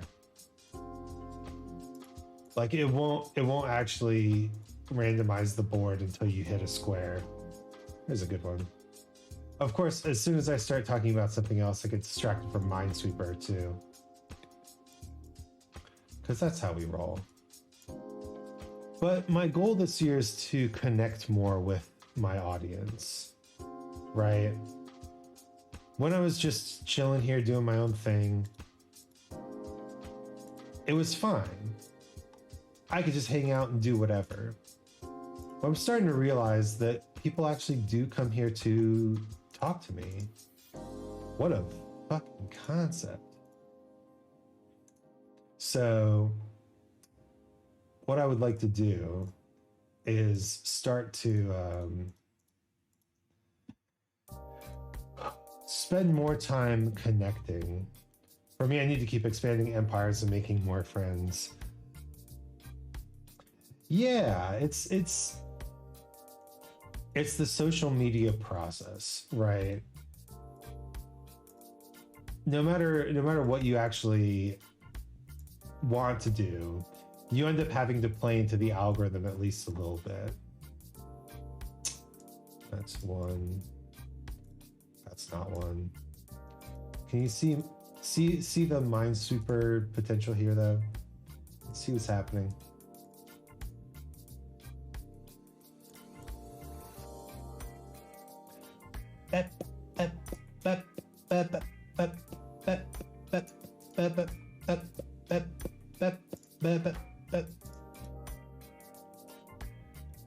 Uh-huh.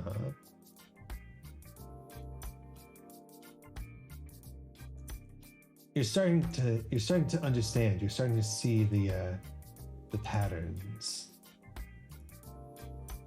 All of it is falling away, creating a new world of Minesweeper madness for you to inhabit. I know. I've been there. It took me a while to figure out how to play Minesweeper 2. And I was obsessed for a little bit. Once you figure it out, it's not all that interesting. He said, getting way more interested in Minesweeper than whatever the fuck I was working on, making a cash register.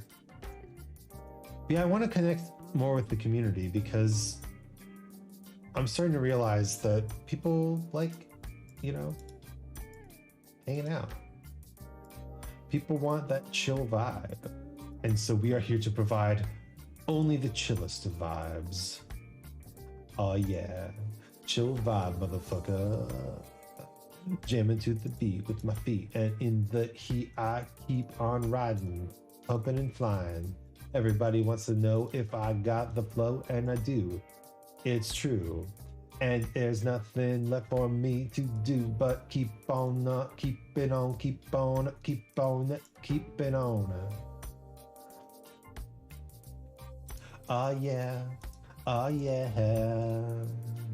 We're gonna keep on keeping on, keep on keeping on. Oh yeah, oh yeah. And if we can't keep on, we gonna keep it on, keep it on.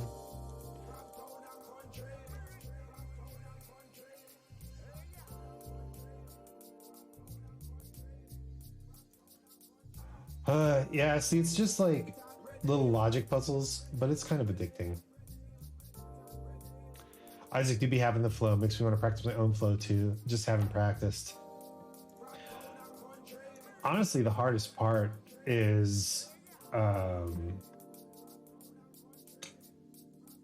staying vocal, staying active, right? Oh, there's one. Oh, there's 4.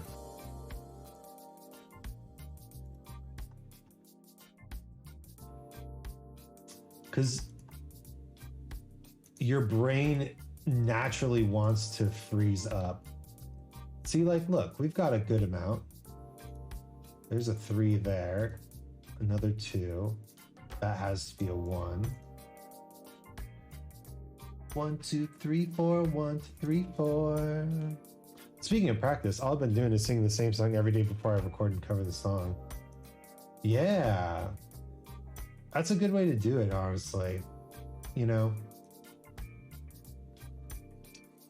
1, 2, 3, 4. 1, 2, 3, 4.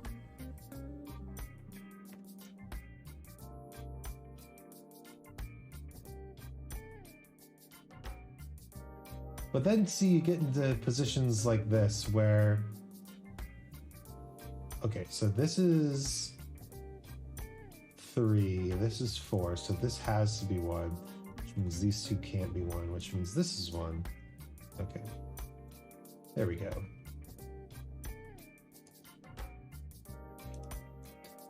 Eventually you get into a position where you just have to guess, and then all your work is like gone.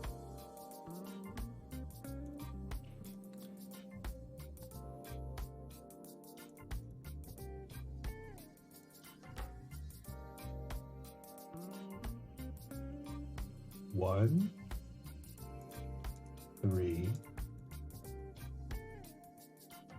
And then see, okay, this is what I'm talking about. This corner up here, one of these is a mine, one of them is not a mine. There's no way to know which one's which. Literally all you can do is guess. And that's the worst part of Minesweeper. It's the part of Minesweeper that makes me not like Minesweeper. We can get a we can do a perfect logic, and it just comes down to chance in the end. Can you see? Can you see why I don't like the sweep? We even have this area up here, so this, either of these could be 1. Either of these could be 1, but that can't be 1. Either of these could be 1. Either of these could be 1. Either of these could be 1. And there's 8 more mines. We know 1's up here. 2, 3, 4. So that means there's 3 to 4 mines just in this area. And there's like no way for us to really solve it except by guessing. I want to show me Minesweeper the musical. I would like to see that. And then see, there's no way to know if this is a mine except if we eliminate all the other mines.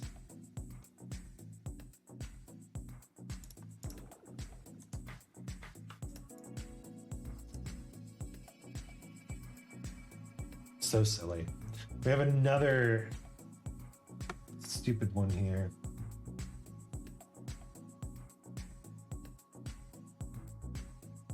Yeah, literally we have 4 mines, 1, 2, 3, so we can eliminate this one at least. It's a 5.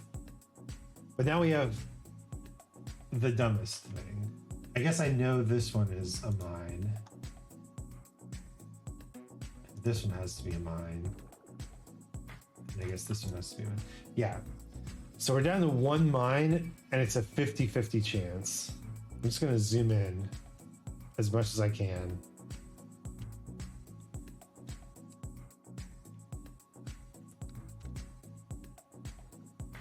This is it.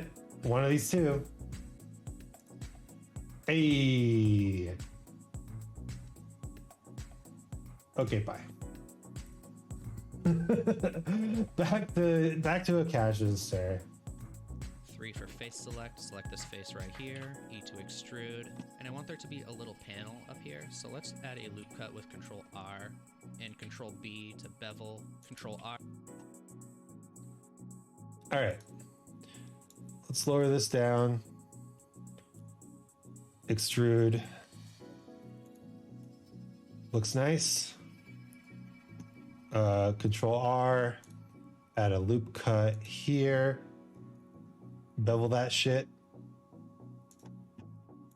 R for another loop cut right here, and Control B to bevel like that. So now we have this little square in the center. We can press 3 to face select, select that face, E to extrude again, S to scale. Let's do S and X and scale it wide like that. So we select the face, extrude, extrude again. And E to extrude one more time. Tabbed. SX. Oh, I see what he's doing. SX.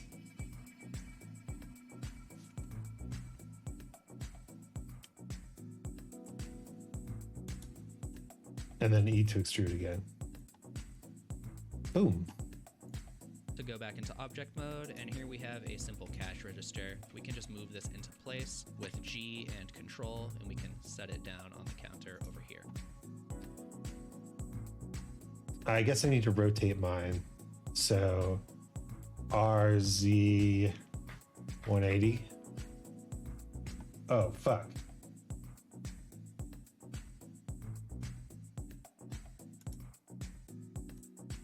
And we'll make some lamps to put up here above the...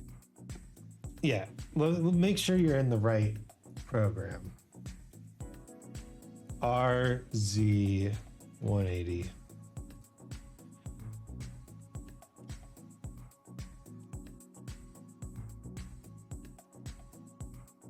And then just set the cash register down here. Looking sweet. Maybe we move this back a little bit. So it's nice and easy to reach for the employees. That's cute. Ignore the ignore the industrial sized crate next to it. counter. So for this, we can start with a cylinder. So Shift A, add in a cylinder right here. If you want to change the amount of points going around, you can do that right here. I'll just set this to be more low poly at about 16, and we can close this panel. Let's tab into edit mode, G, Z, and I'll type in -1. That way the origin point is at the top this time. Tab back in. Yeah. Okay. Edit GZ -1. To object mode, and we can scale this down quite a bit. And let's press G and Control, and we can snap it up here just so that we can get the size right. I'll scale it down with S a little bit more. So let's press Control A to apply the scale, and we can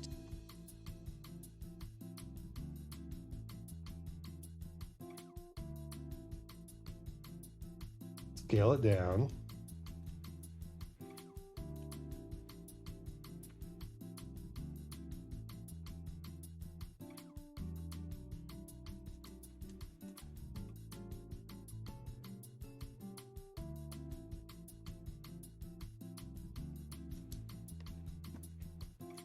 tab into edit mode, and I'll just work on it over here. I'll press period on the number pad to focus on it. Let's select this bottom face right here, and I'll press 1 to look from the front. E to extrude, S to scale, E to extrude, S to scale. We'll make it round very slightly, and E to extrude one more time. We can look from the bottom now. Let's inset this with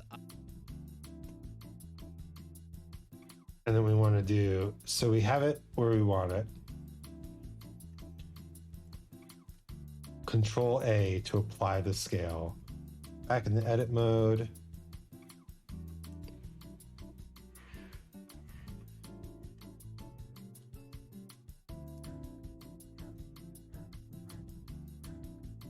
And then extrude, scale, maybe make that a little lower and a little wider. Extrude, scale, extrude. That looks nice. I, like that, inset again, and we can press G and Z to move that up a little bit. So I, inset, click, I again, inset, click, GZ,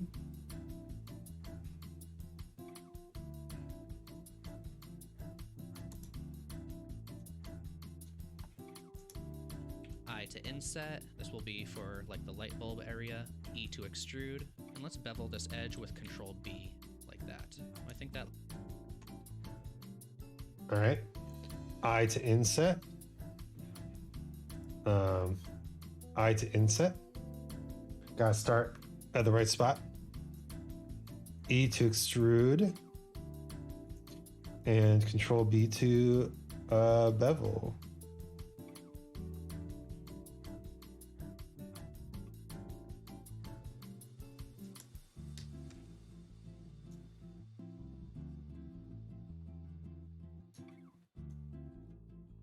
That looks nice. Looks pretty good. Let's change the shading. So in object mode, we can right click and choose shade auto smooth like that. And that's gonna make it so some parts with subtle angles will be smooth, but we'll also have sharp edges in some spots. Let's name this really quick with F2.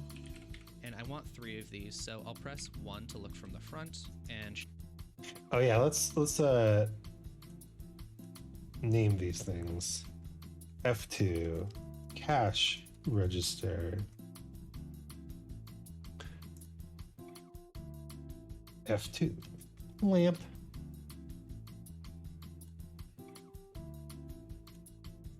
Shift D, X to move it on the X axis, Shift D, X, and we'll move that to the middle. And I want these to be above the counter too, so I'll check from the side first. What? Seven the vampire. Special technique. 8-folded strike. Welcome. Extra, extra. Step right up to the spectacle of Seven the Vampire, the digital Nosferatu with a joystick. Lasting questing for the Holy Grail and Fate Samurai Remnant, they're no stranger to bizarre adventures with their sidekick Keith. Whether they're back from a hiatus or diving into epic battles, this VTuber's gaming escapades are sure to get your be a blood-pumping good time. Tune in, or you'd be Betty to miss it. You'd be batty to miss it. Wait, that's actually a good pun. Can we scale this a little bit? There we go. Oh, welcome, Seven. I hope you had a good stream. Thanks, as always, for sending your folks my way. Hello, everyone. Isaac Anzu, the chillest and chilliest VTuber on the scene right now. In the world, ever, forever. Oh boy, it's cold. We're hanging out here, having a good time. Learning how to make a little store in Blender. I'll select all of them with Shift and left click, press 3, Alt Z to go into X-ray mode, and I'll just drag them in a little bit like that. While I'm working on this, Yeah. All right. So let's move this over here. Duplicate on the Y.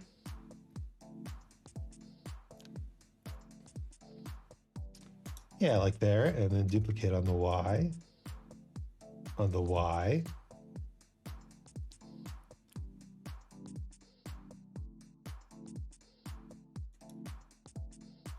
Then select all 3 of them. Look at it from this way in X-ray mode. Just move them over the counter here.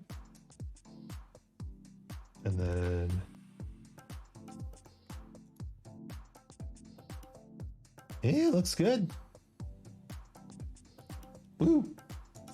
I'm thinking about what We're angle I grooving want the here. final render to be at an angle kind of like this is going to be good. And I think this is a good thing to do so that you don't spend time working on things that you aren't going to see. Let's make a table next, and for this we'll start with a cylinder also. So Shift A, Mesh. All right. To the table. To the wall.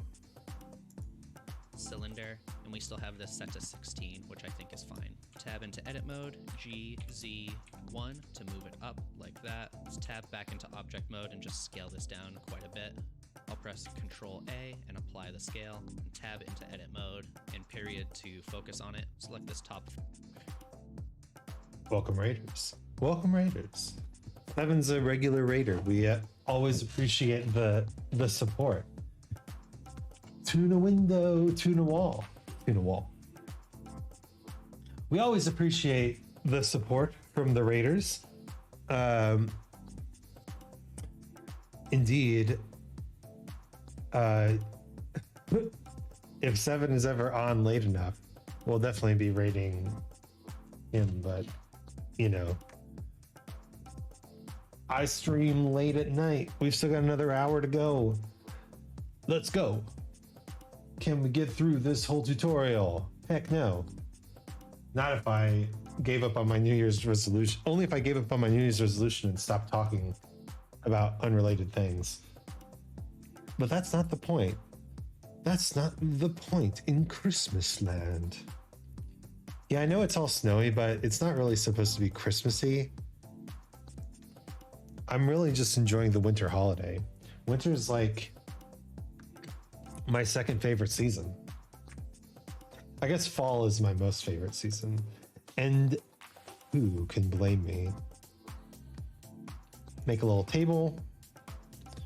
Apply the scaling. Go back into edit mode. Face, let's pull that down a little bit. E to extrude, S to center. Oh, wait. There was one thing that I wanted to do here.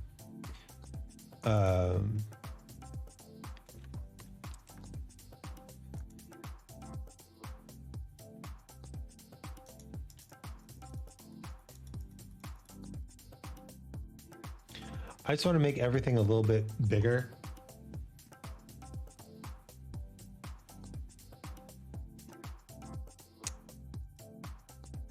Is that how you do it?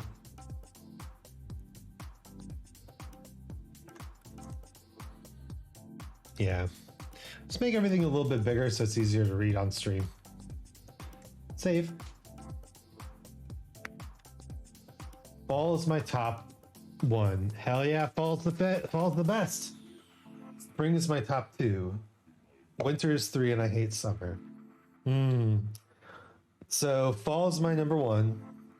Winter is number two. Summer is number three. And spring is the worst.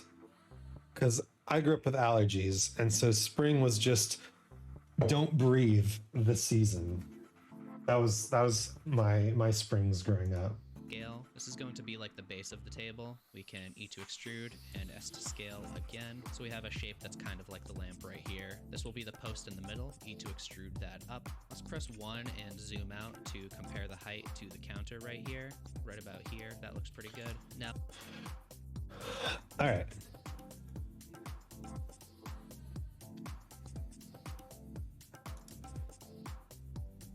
Shrinky you.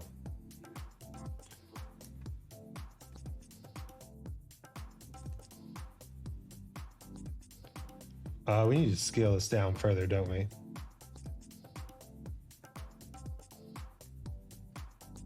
Yeah, we do. All right.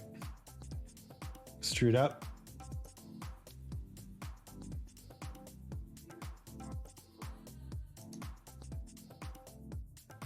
Scale in. Extrude up. Scale in.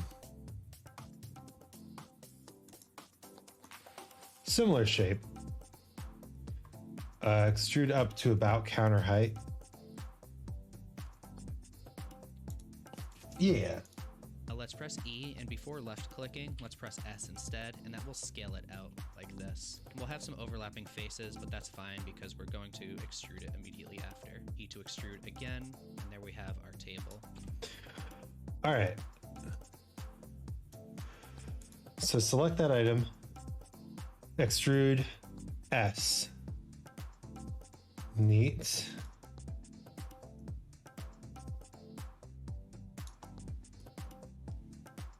Look at that. Hate summer, gang. I mean, listen, summer's not a good season. It's the hotness. I'm not about it. I might be hot, but I'm not about the hotness. Nah. That's a nice table, though. Look at that table. Let's tab out of edit mode. Let's right click and shade auto smooth for this also. And if you have this widget here, you can press the blue rectangle and move that around. If you don't have that, you can press G and Shift Z, and that will do the same thing. I'll wait until the end to set the final position for all of our things that we make.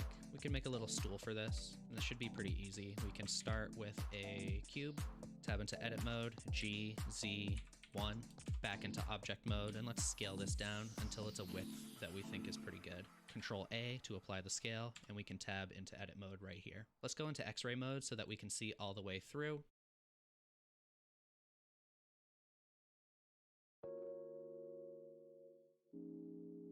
Whew.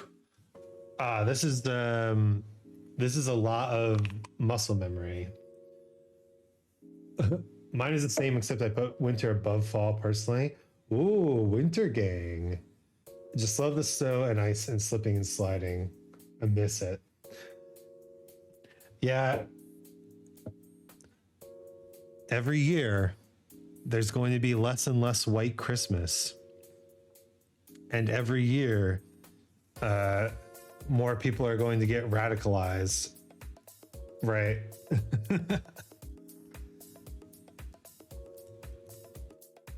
More people are going to rise up and fight against capitalism. Which would be my favorite if I didn't experience a car sliding to me while I was slipping on ice. Oof. Yeah, sometimes it just takes one bad situation to develop a healthy avoidance of a certain thing. I feel insulted by this artist's song title, Boring Sax. Well, that's them. You're not the boring. You're the unboring sax. By the way, do you actually play saxophone? I was curious.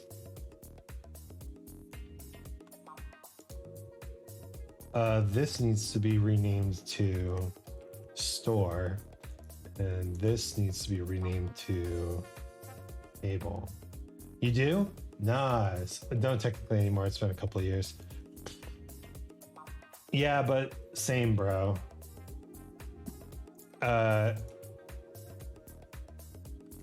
Playing that saxophone in high school and then never again.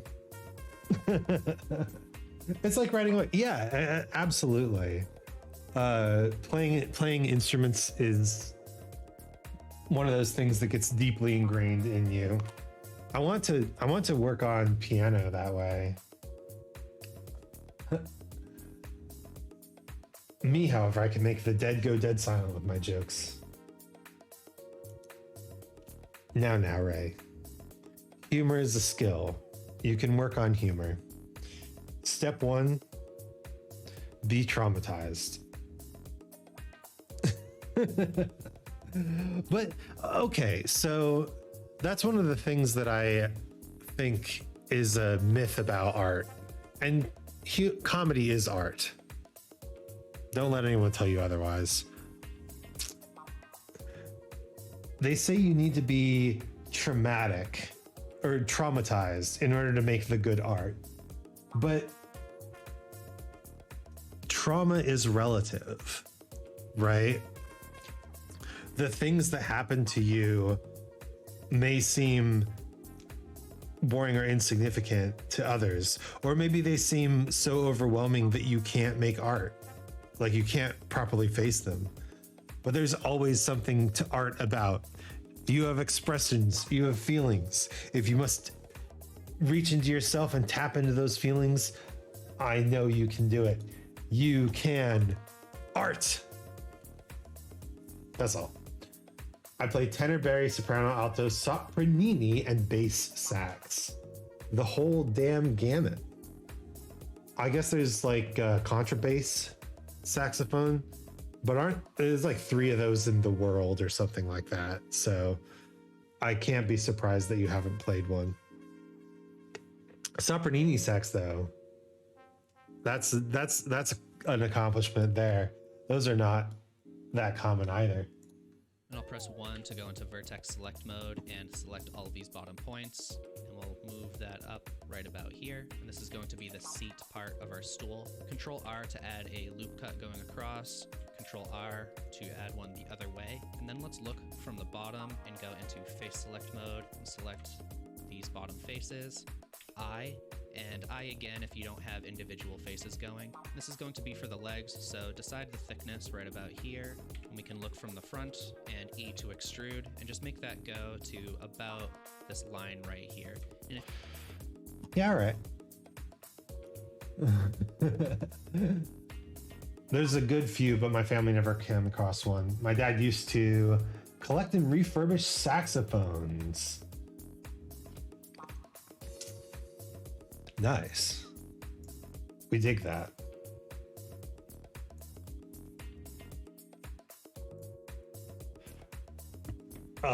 Saxsmith is definitely the smith of saxes.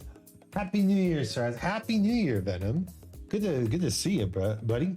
How's it been? I hope your New Year is going well so far.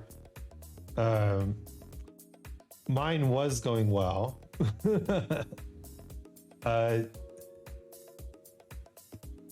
My cat is throwing up food though, again. So who knows? We'll have to figure out how to deal with that, probably with flipping whatchamacallits again. Vet visits. Not again. If you want to be really precise, you can change the snapping to increment and set that to absolute grid snap right there. And then when you move this, you can hold control and you can snap it exactly to the grid right about there. I'm not too snapping worried about back that. to face project though. And then we can tab back into object mode and move this over right about here, give it a name, and we can do. Now I have a theory here. What if I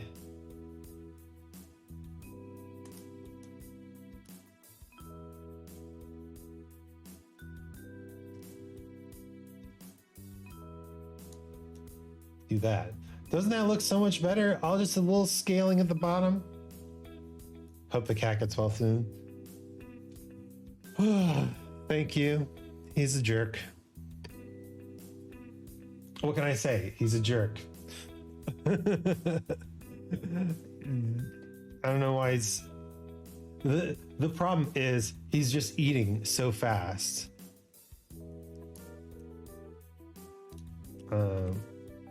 Back.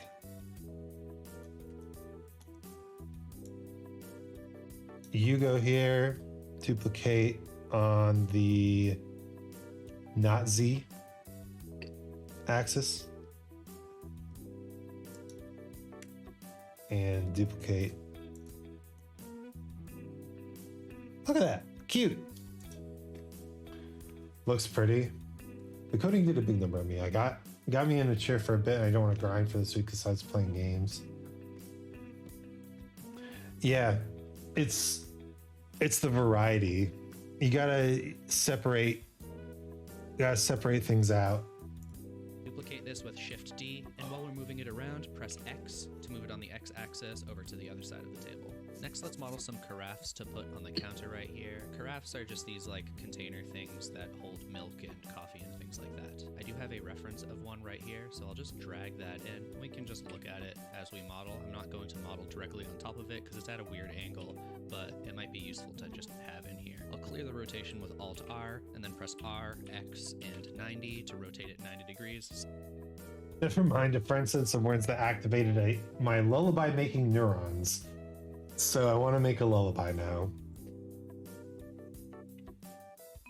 I mean, only if it's for fun. If it's not for fun, don't do it. Right? Boom, boom, boom, boom, boom, boom.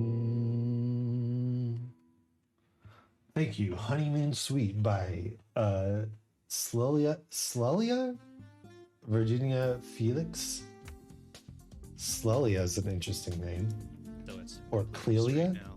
And And for this, let's start with a cylinder. So we can hit Shift A, add in a cylinder, and I'm going to change the vertice count to 16 because I think that's a good amount. Let's close this menu, tab into edit mode, G, Z, and 1, and then back in object mode, let's just scale it down. And again, if we want to compare the size to the counter, we can press G and hold Control. And because I'm using face snapping, it'll snap right to the counter right there. So let's scale this down just a little more. Let's bring it back to the center with Alt G, press period to zoom in, and Control A to apply the scale. Then we can tab into edit mode and actually... We'll see. This pirate clown usually does challenges for fun. We are quite similar in that regard. But one thing I've started to realize is that no matter how fun something is, you expend energy doing it, right? And sometimes, and maybe not emotional energy, right? If something's fun, if something's exciting, you can gain emotional energy doing it, but at the same time, you are expending physical energy.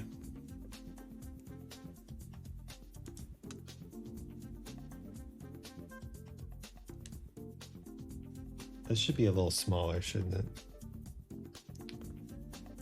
It's a good carafe size.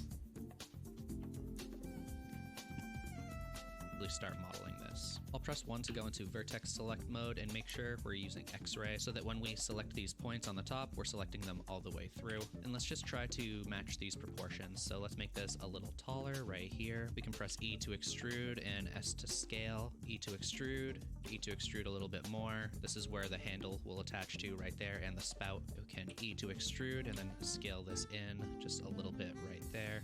And let's try beveling some of these loops to see how they look. Alt-Z to exit X-ray mode, 2 to go into edge select, and with this top ring still selected, I'll press Control-B, and we can bevel that right there. Let's select this loop with Alt and left click, Control-B to bevel that. We can just make some of these a little smoother. Alt and left click to select this loop, Control-B to bevel, and let's bevel the bottom also. So Alt and left click, Control-B to bevel, and let's use the scroll wheel to add maybe 2 more cuts like that, and then left click to place it. Now I want the spout.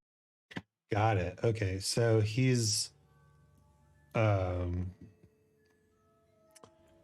starting with the basic shape.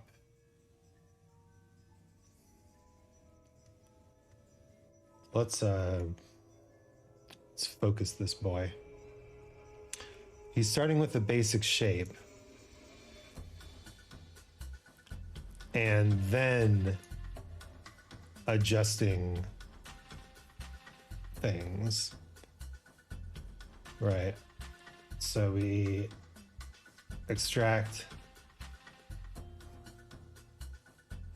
scale it in,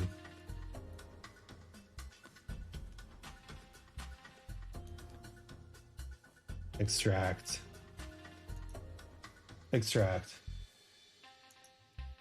extract, scale it in, and then edge select mode.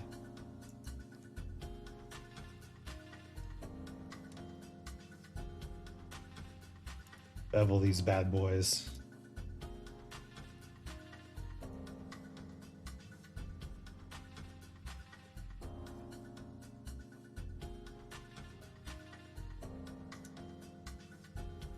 I don't understand how it picks which direction beveling happens at all.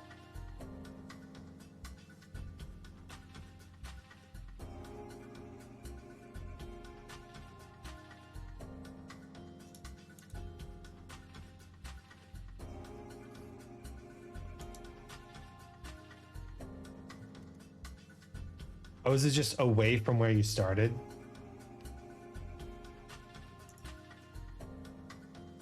Yeah, that looks nice. Out to be on one of these front faces right here. Let's go into face select mode and just select these 2 right here. We can press E to extrude and it should just bring it straight out like that. Now this is a good opportunity to use edge sliding and vertex sliding. So press 2 to go into edge select mode. Let's select this one, shift and left click to select the other one, and we can press G and then G again. And we will start sliding the loops like this. We can pull it back to make it a little more triangular, as you can see. One to go into vertex select. Let's select this front one right here and press G twice, and we can slide it upward like this. Okay. Face select. Extrude. Edge select.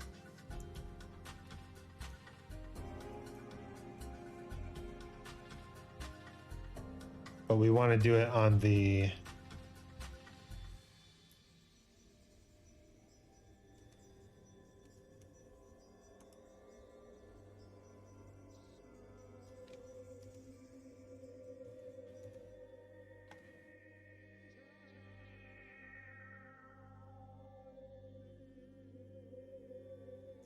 like that. I kind of fucked myself by putting this on the edge that's not. Yeah, let's undo this. Let's just put this on the proper edge.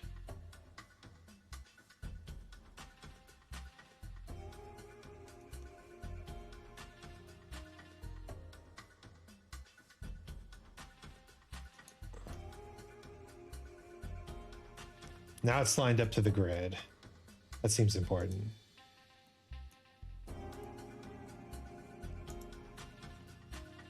Grab on the Y. Vertex select.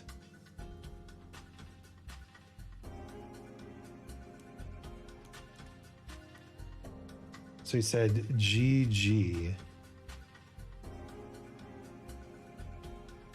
Oh, I see. Vertex slide. 2 to go into edge select. Select this edge right here. Shift select that one. G and Z. Just bring those straight up like this. Let's make this handle that we can see right here. So. Ah, clever, clever. So edge select. Select edge. Select edge. GG. Nope. Just bring them up. Look at that. Cute. Looks like a little penguin. On the other side now, free to go into face select. Let's select these right here. And we could do this a few different ways. If you want, you can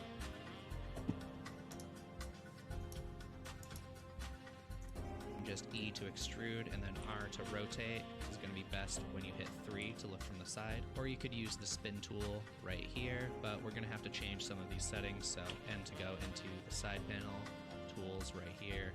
Let's change this to X, then we can turn that. And let's just move this up here.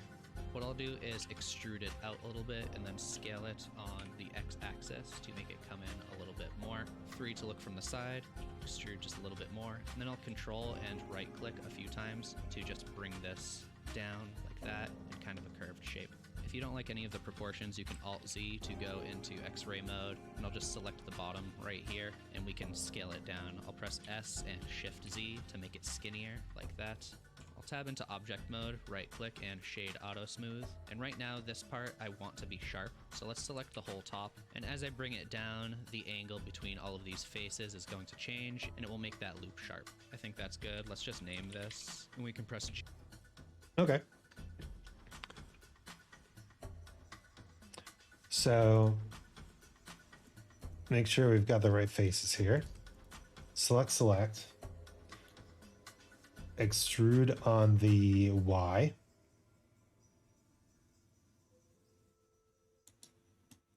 And then scale it down. And then I like his method of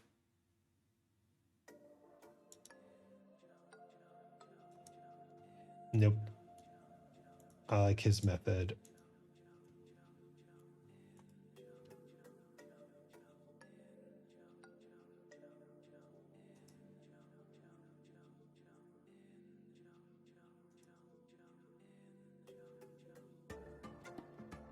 It looks a little bit more natural in my opinion. I like it. Okay. Shade auto smooth. And yeah, we do want that angle to be a little bit sharper, don't we?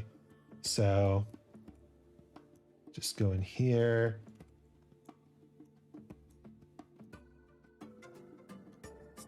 What is this vertex? What are you doing?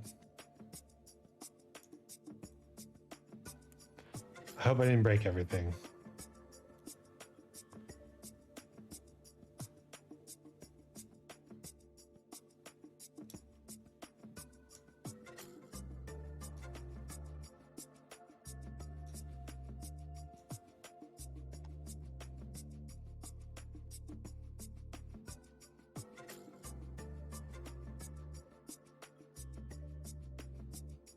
Yeah, it's a little too tall, isn't it?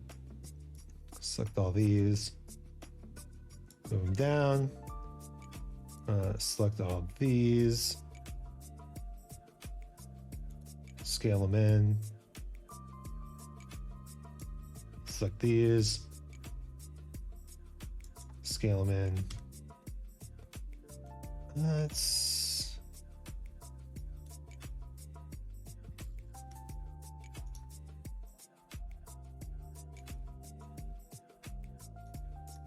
Starting to look better.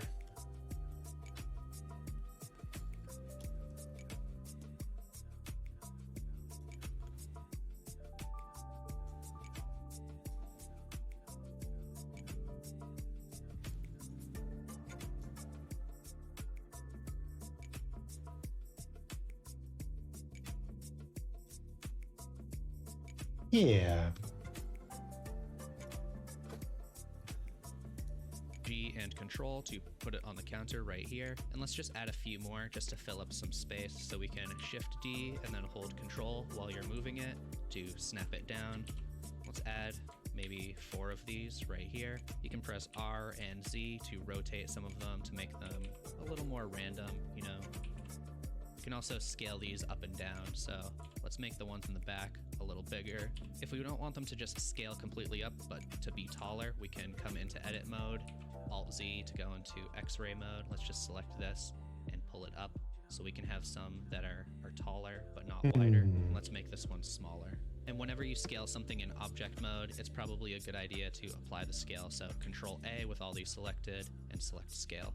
Now that we're done with this reference, let's just select it and X to delete it. And I'm gonna get some zombie XP, but I'll go AFK so that zombie soup will get bigger. Nice, nice, nice. Yeah, feel free. We're just here blending.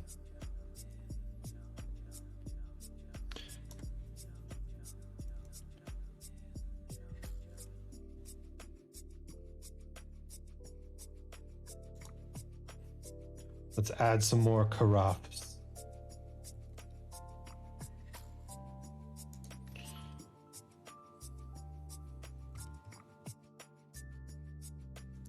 They do look like little penguins, don't they?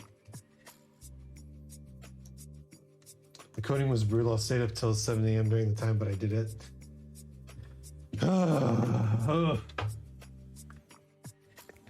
This is why I like being a morning person, because I feel like as a morning person,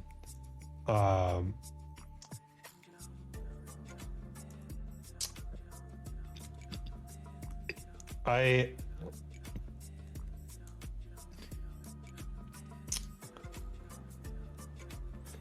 feel like as a morning person, you don't get that sort of oops, I stayed up till midnight vibe, right? That night people do. Stayed up till midnight, stayed up till 7 a.m. And that's the problem with staying up late, is if you get interested in something, you kind of lose control of your sleep schedule, because you're like, oh, I have time to do this at night. No, you don't.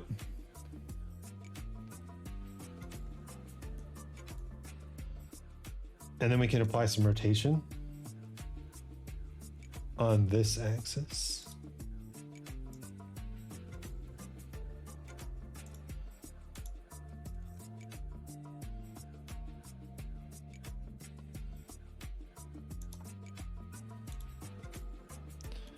It's just a bunch of penguins hanging out, really.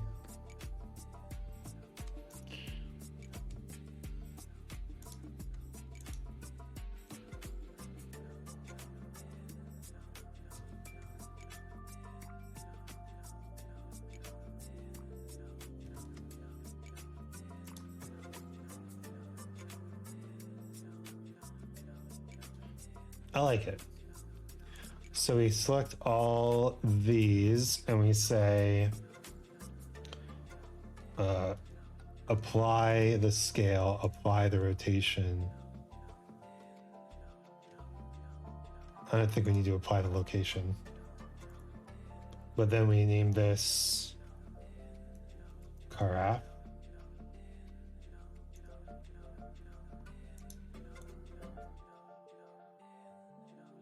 I should have named them before I started moving them around. You know, as you do.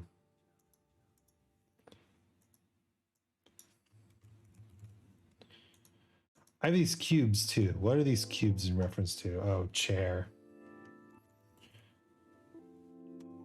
Chair.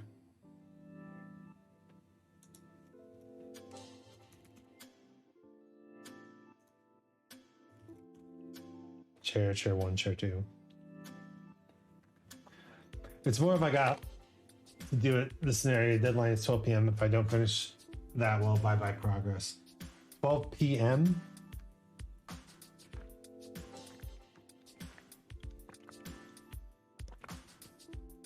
Like noon? I don't know, man. I still feel like going too hard into the midnight is not good for you. You know what I'm saying? You know what I'm saying? Next, I'll make some plates and some mugs for the table. So let's start with a plate. We can add in a cylinder with Shift A and 16.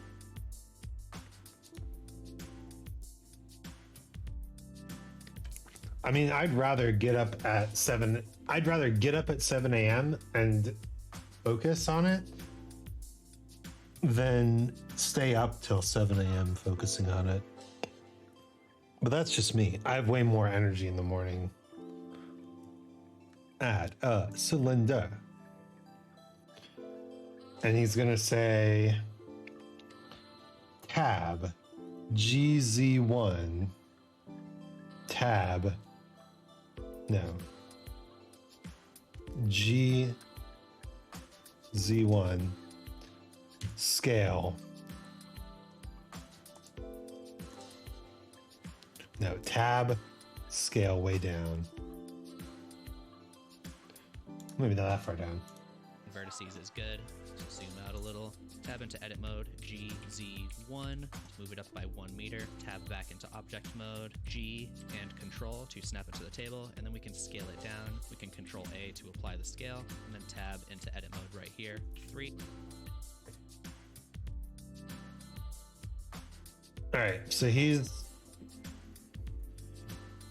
putting it on the table. Not a good plate size. That's about a good plate size. Control A, apply scale.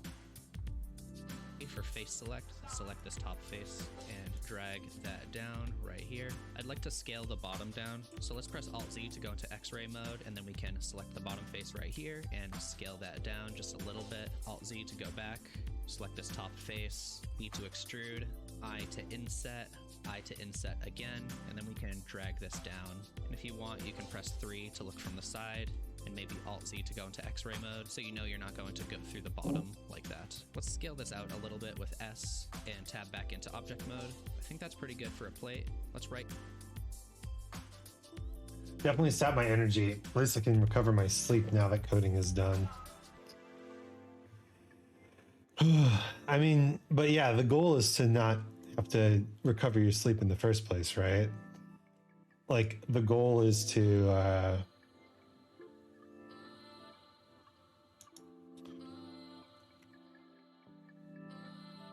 Don't go through the table.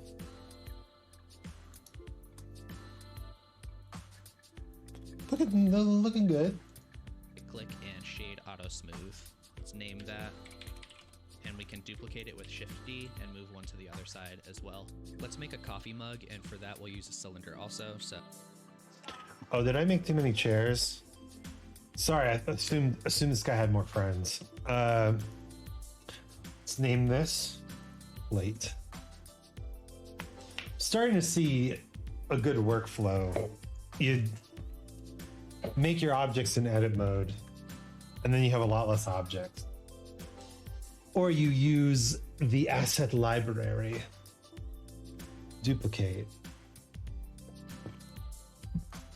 Look at that.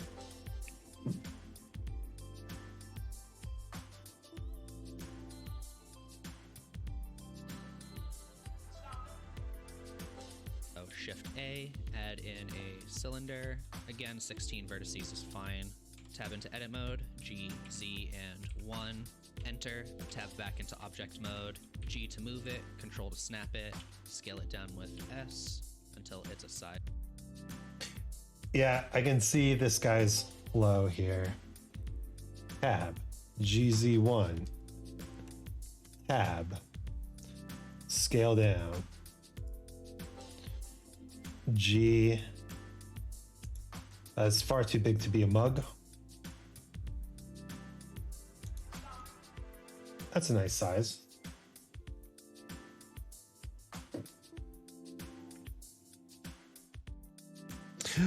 Oh, my kitty cat came to say hi to me. Hi, Blue. Are you feeling better? Are you feeling okay? You threw up this morning again. You've thrown up all the new food, but you've also horked it down. Seriously, buddy.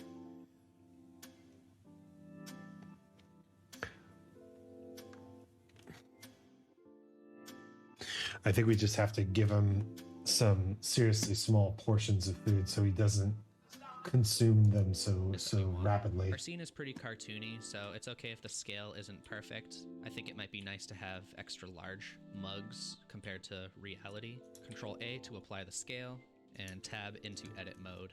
Let's bevel the bottom to make it smoother, so Alt Z to go into X-ray mode, select the bottom face, and Control B, like that. Add as many loops as you want with the scroll wheel. I think 3 is good. I'll select the top face and I to inset, and because this is cartoony, I'll make it extra thick, and then we can extrude that down. And I'm not going to extrude it all the way down, because later we can change the color of this face to make it look like it's filled with coffee. And the top is still pretty sharp, so let's go into edge select mode with 2, select this loop with Alt and left click, and then Shift Alt left click, so we can select both of these loops, the inner and the outer, and then Control B to bevel that, and we can make it smooth. Ooh, that looks nice. So, edge select, Alt, Shift Alt. So the internal and external loops are selected, and then we can bevel.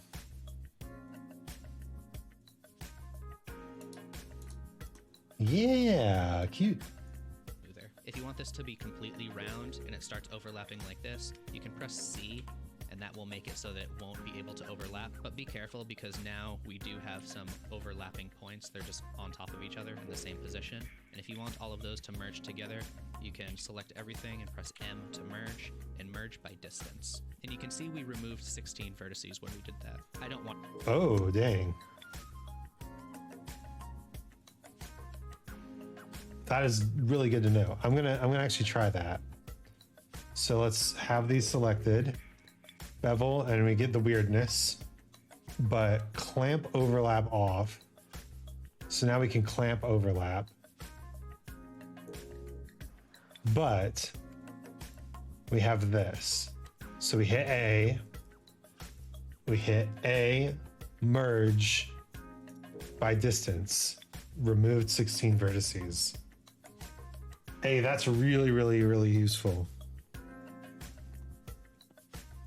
Want it to be completely round. That was just an example, so I'll press Control Z to go back. I want mine to be bevel it completely just a little round. bit right here. Let's decide where we want our handles to be. Does this guy even drink out of cups? Control R. I'll press left click to place it, and then right click so it stays in the middle. Let's bevel that with Control B, but I'll scroll down so we only have 2 like that. Let's select only... Okay. Set up our loop cut.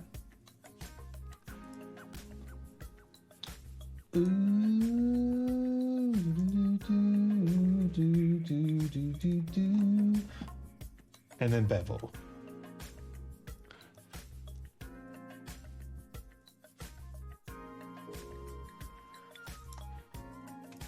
The top and bottom loops with Alt and left click, Alt Shift and left click right here. Let's bevel those again. This is going to be Gotcha. Ah, so this is how you do it.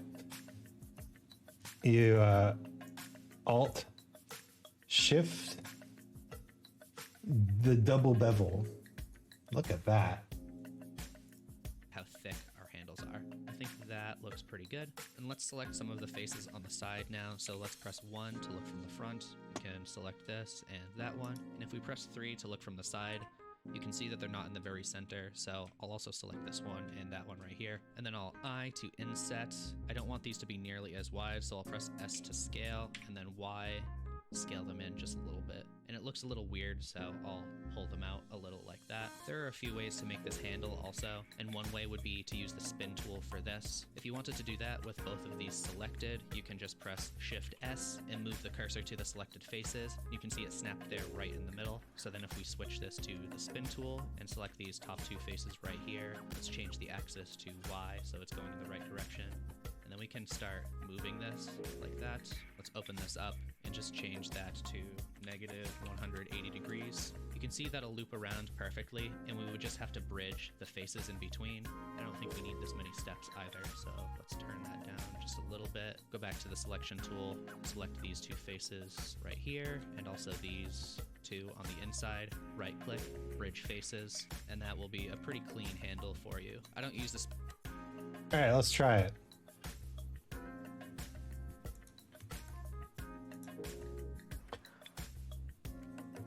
Select these. Inset. Not individual faces. And then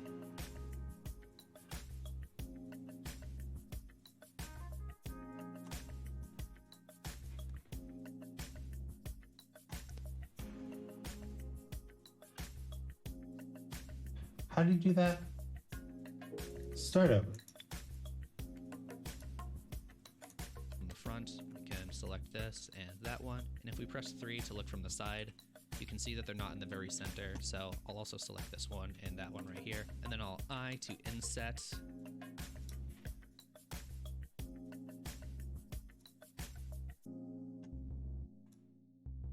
I don't want these to be nearly as wide, so I'll press S to scale and then Y, scale them in just a little bit. And it looks okay. So S to scale along the, and then we can bump them out.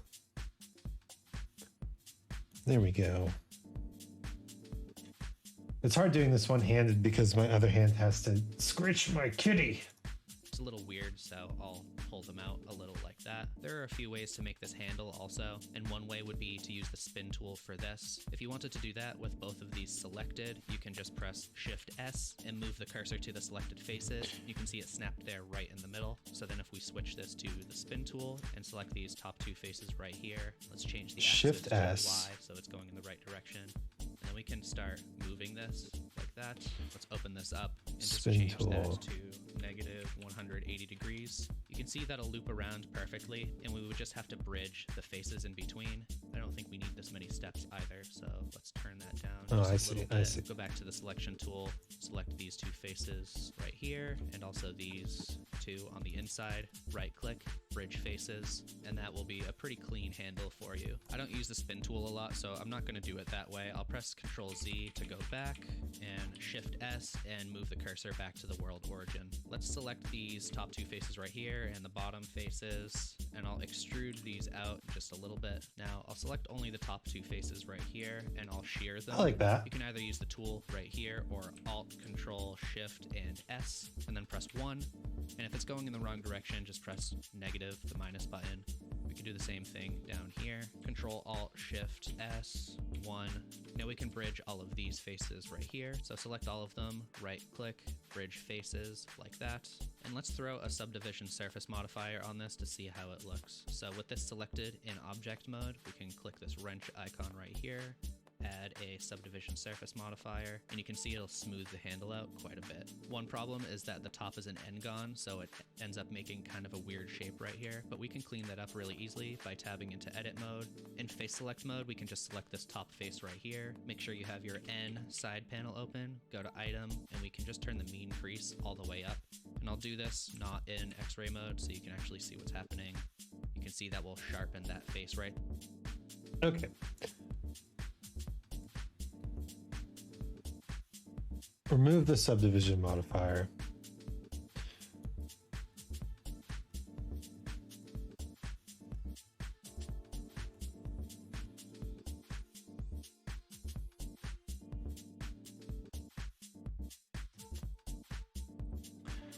And let's do his method.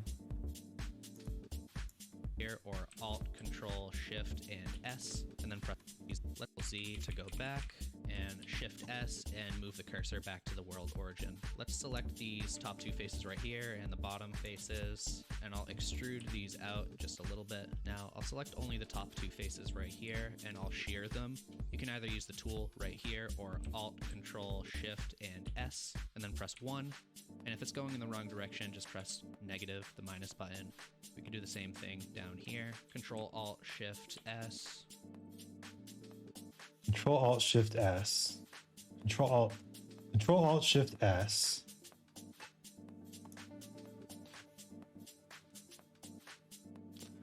One. No, wait. 3. Face select. Face select. Face select. Control Alt Shift S. -1. I don't mind the chunky handle. So Control Alt Shift S, 1. On the Y. On the X.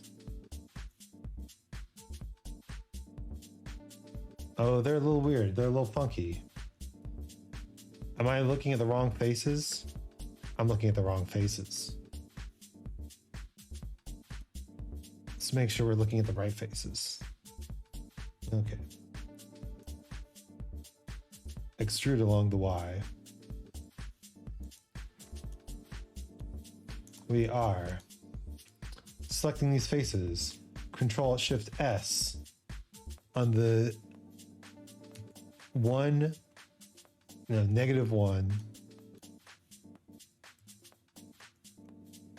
on the X.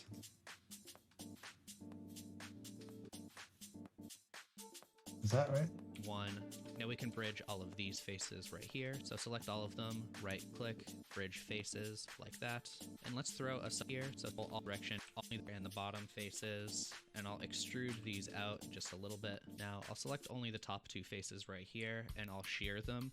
You can either use the tool right here or Alt, Control, Shift, and S, and then press 1.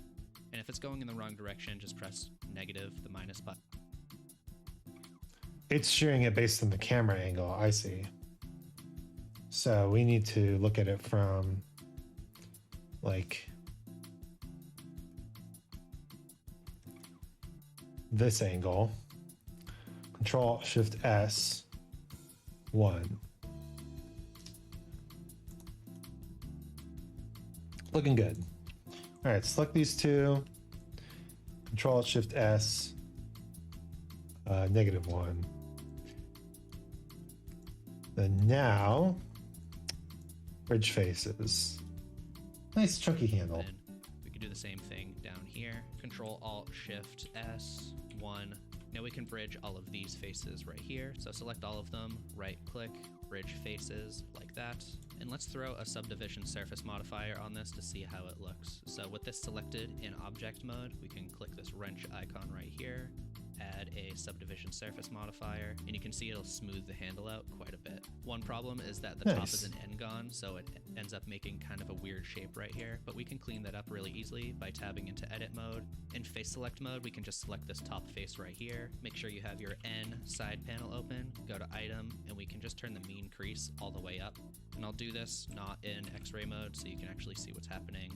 You can see that will sharpen that face right there. We can't really see the bottom, so it's not really a problem, but if we move it up to look at it, you might notice some weird shapes going on down here too. So if you want, you can tab into edit mode and make that sharp as well. Now we can right click this, shade auto smooth, and let's turn the viewport levels up to 2, and the render and the viewport levels are the same now. Let's name it mug with F2, and we can move it into place with G and control. I'll place it right on the plate right there. Shift D to duplicate, hold control while you're moving it, and snap it to the other plate. And let's just rotate this around with R and Z. Let's make a Okay.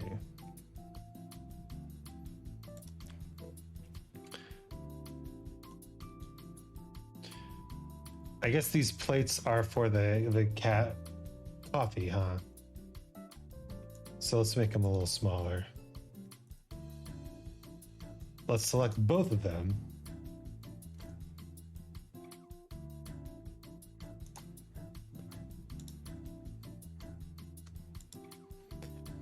Let's individual origins. There we go.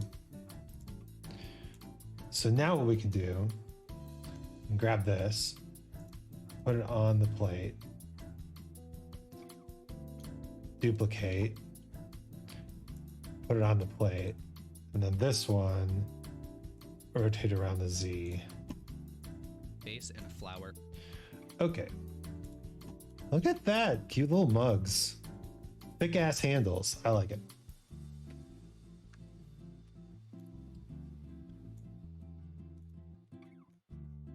Ignore the massive crate over here. Just ignore it. Look how cute this is. Don't worry about the crate. We're gonna deal with the crate later. Oh, but I think it's time for me to call it. Close my eyes for a bit and I saw 2 boys dead. That's oh, are you talking about the bots? 2 bots dead? Yes. We're shooting them down here. We're shooting them down. All right. Good. We did a lot today. Got through a whole half hour of this video. The boys. Not the boys. That came out too dark. A little bit. Let's see who's on tonight that we can throw a little raid at. Oh my goodness. My poor sweet baby boy is so hungry because he keeps throwing up his food. I wish he had more object permanence so that he could connect the dots here. Like, he eats too quick. He throws up the food. He's very hungry. You know what? Let's make the first raid of the year onto our good friend Bon Nicola. Can I go into a nice chatting screen here? Wow. Just clean. All right. And then we can do the raid command raid. Bonicula. Oh my god, they're messaging me too. I'm getting whispers and shit from people I don't know. Nice hanging with you. Yeah, nice hanging with you as well. I'm so glad that I was able to catch some folks here. Let's do let's do the what was it? Frosty Tools. Give me a second. What's the command? It's this, and then Frosty Tools will come up with a custom raid message if you give it a second. A custom raid message? if you give it just a second. A custom raid message if you give it just a second.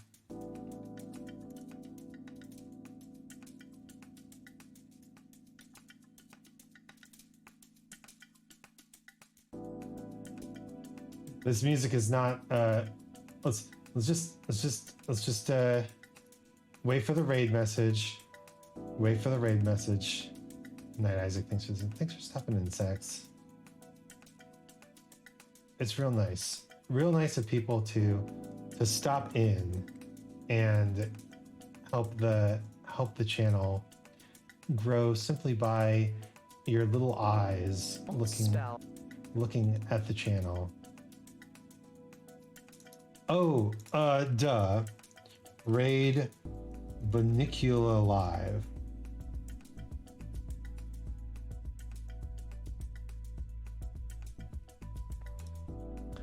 There we go. Now we raid. I forgot you had to put the thing on it. Let's blend genres, baby. Okay, that's all for me tonight. Thank you so much for stopping in.